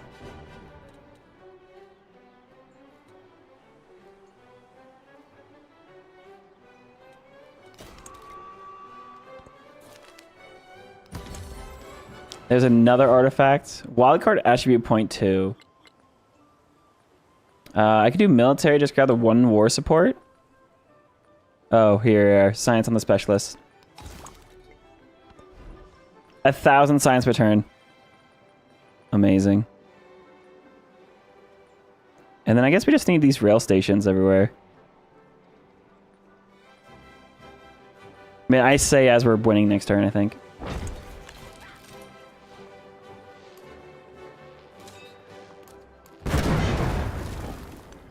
You get rid of him. Upgraded tier 3.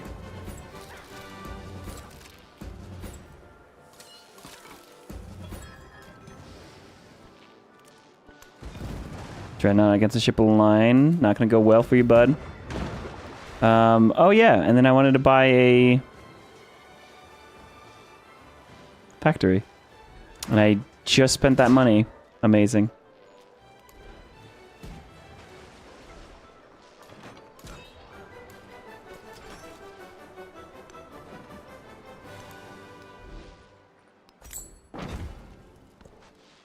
Man, and I can't trade for like a little bit of gold too, because that's no longer a thing in Civ.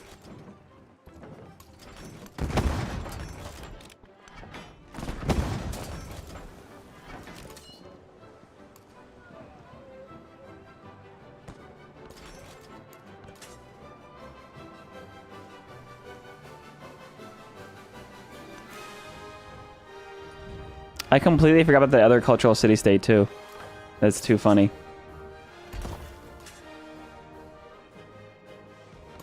Wow, you could actually just really hog all the artifacts just to make sure that no one else can have him. That's really funny to me.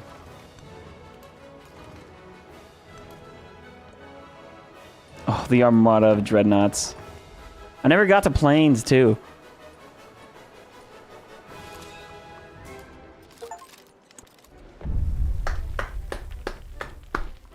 There it is. There it is. The biggest, baddest wonder. Behind the Eiffel Tower. Behind our big museum. Stands the World's Fair. Gorgeous. Gorgeous. Okay. Alright. That's... okay. It's interesting. I like it. I like World's Fair mechanic. Build the world's biggest wonder. I feel like it should be more expensive, though. I mean, I know it's Augustus, and we have a crazy amount of production in the capital. I do miss tourism. I feel the same way. I'm always like, no, it can't be over. There's so much I didn't do yet. One can traverse the world laid out in pavilions in the amusement of the crowd and still be home for dinner. It is funny at the World's Fair, like literally your entire empire could have fallen apart, but if you had your archaeologists running around, like you could be fully conquered, except for your one city, and build the World's Fair and be done. Look at this though. 17 artifacts. No Railroad Tycoon points. I had the most ideology and the highest science. Boom.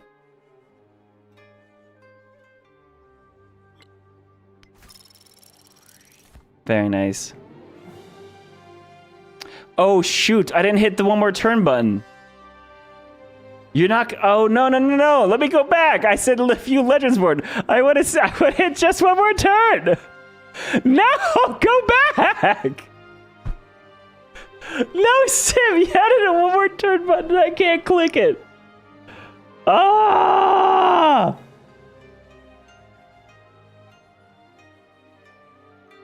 No.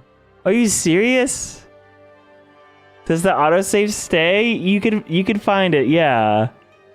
But I didn't want to have to reload an autosave for the... oh my goodness. Oh, what the... what? My...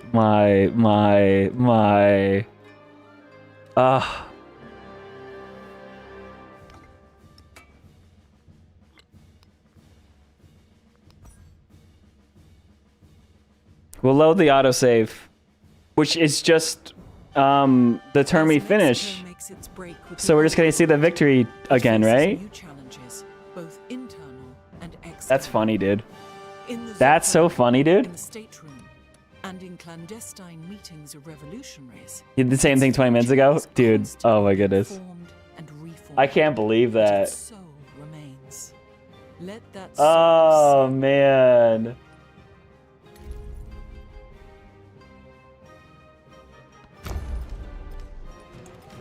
Yep. Yep. Dude, you can't even skip this one. You can't skip this wonder animation. That's smart, dude. Wait, that's so smart? Because you know a bunch of people are skipping wonder animations. They wouldn't even realize that someone just won. That's hilarious. Completed 1824. Very nice. And remember, abbreviated ages does not affect that at all. It just affects when the age would end.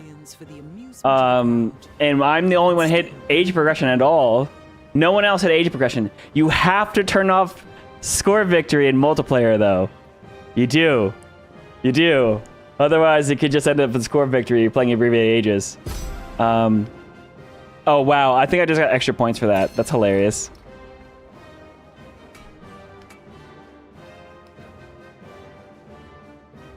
I like saving my win files.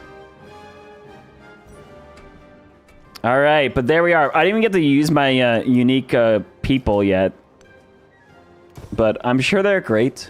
We were definitely... Turn 33 feels quick, but I guess in terms of antiquity being around 60 turns and exploration being like 40-something turns, I guess 33 is okay. It does make some sense. In terms of... Oh, man, I do think we beelined it. I think Culture Victory is a lot more contested, though, normally speaking. I think we just really got the jump on the AI when it came to these.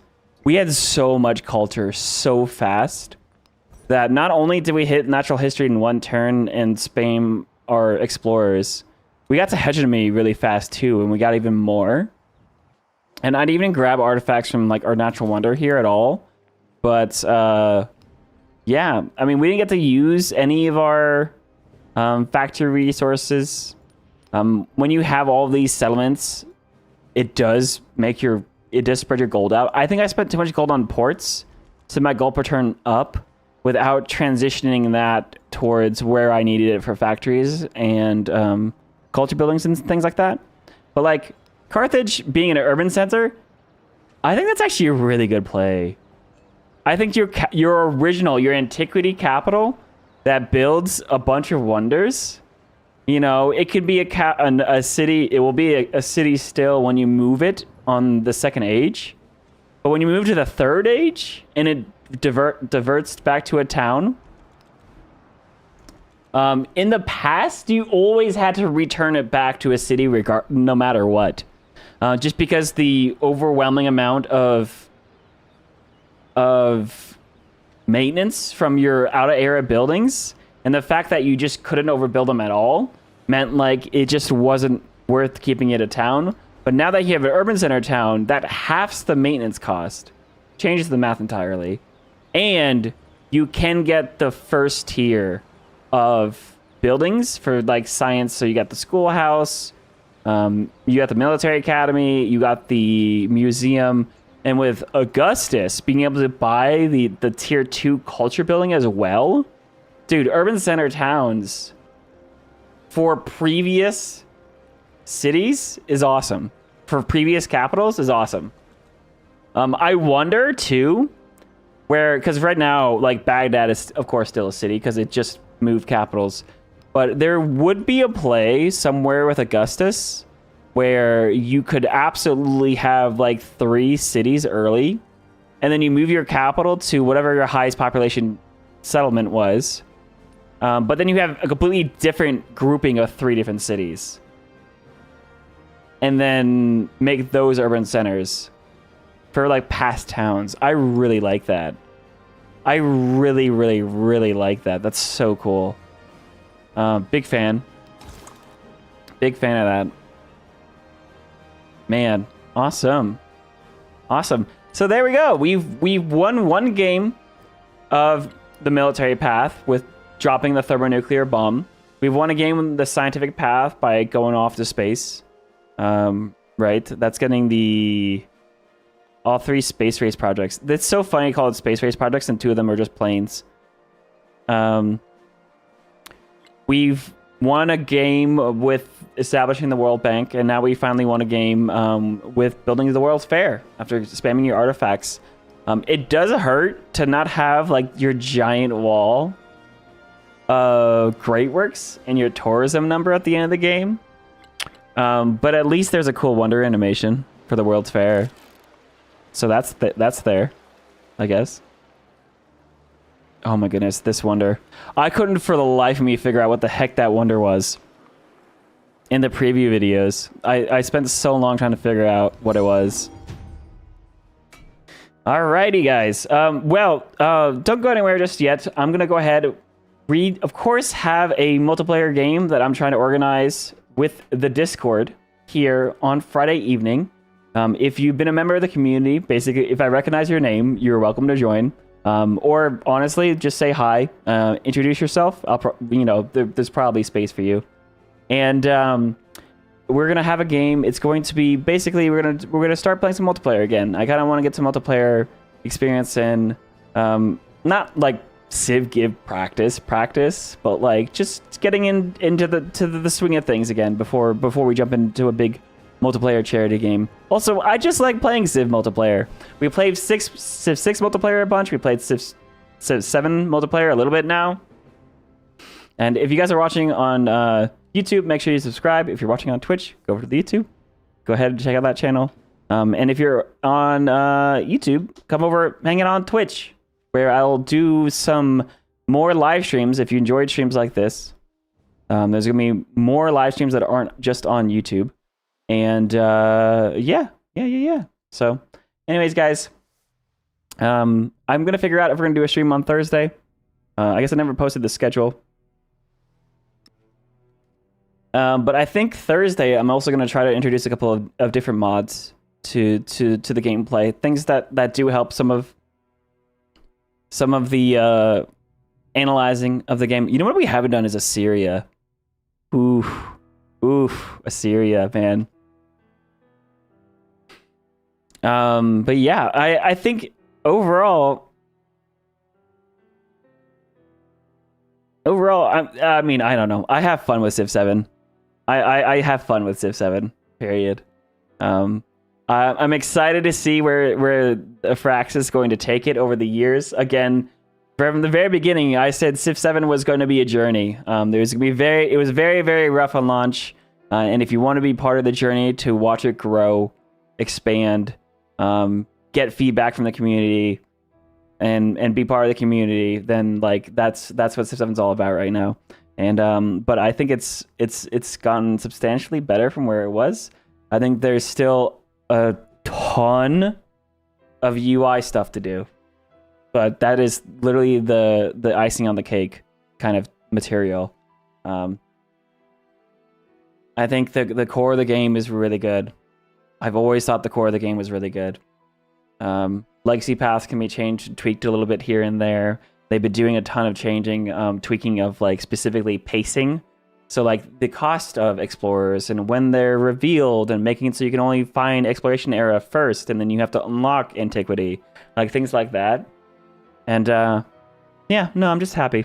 I'm happy. Assyria's your first ban for multiplayer? All right, Ben, we have to talk about how we're going to do the multiplayer draft as well. Because I want to do a draft. I don't want people to just walk in and play like their favorite Civ. But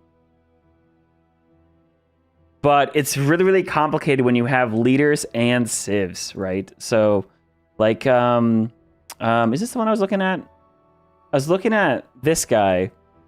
Because the problem with Civ 7 multiplayer is that there's technically only like 11 civs. Was that, 3, 6, 9, 12, 13? How many civs are in 13 civs per age?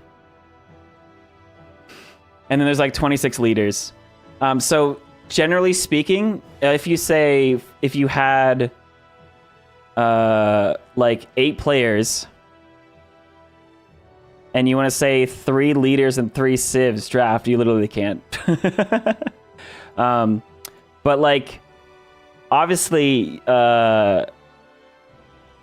we could do it in a way where we have Maybe I'll talk to you on the Discord.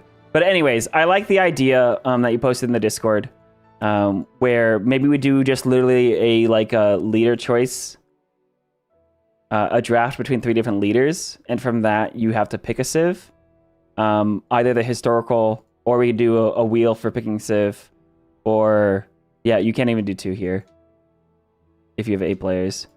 I should ask the civ show guys what they're planning on doing. Probably a drafting system.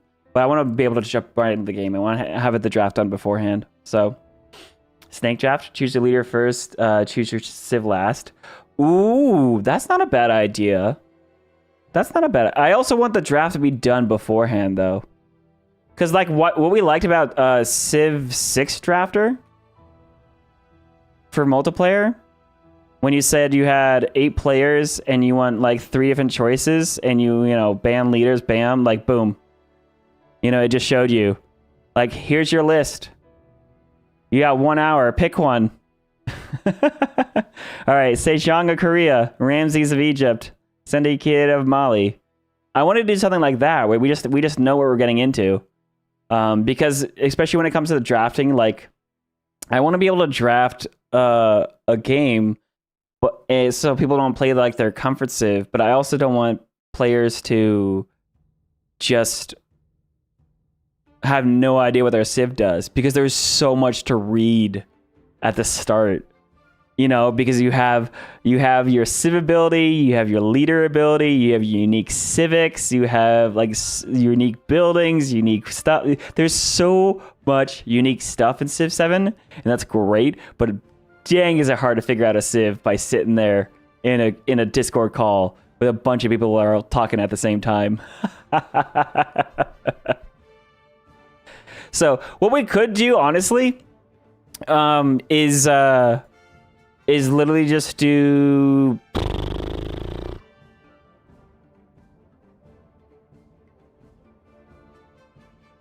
I don't know. What we could do is do a draft for leaders like the hour before, and then do a... I don't know. We'll figure this out offline, guys. Thanks for being here. Again, multiplayer happening on Friday evening. Hopefully, if we have enough players. Anyways, I'll see you guys all later. Good night.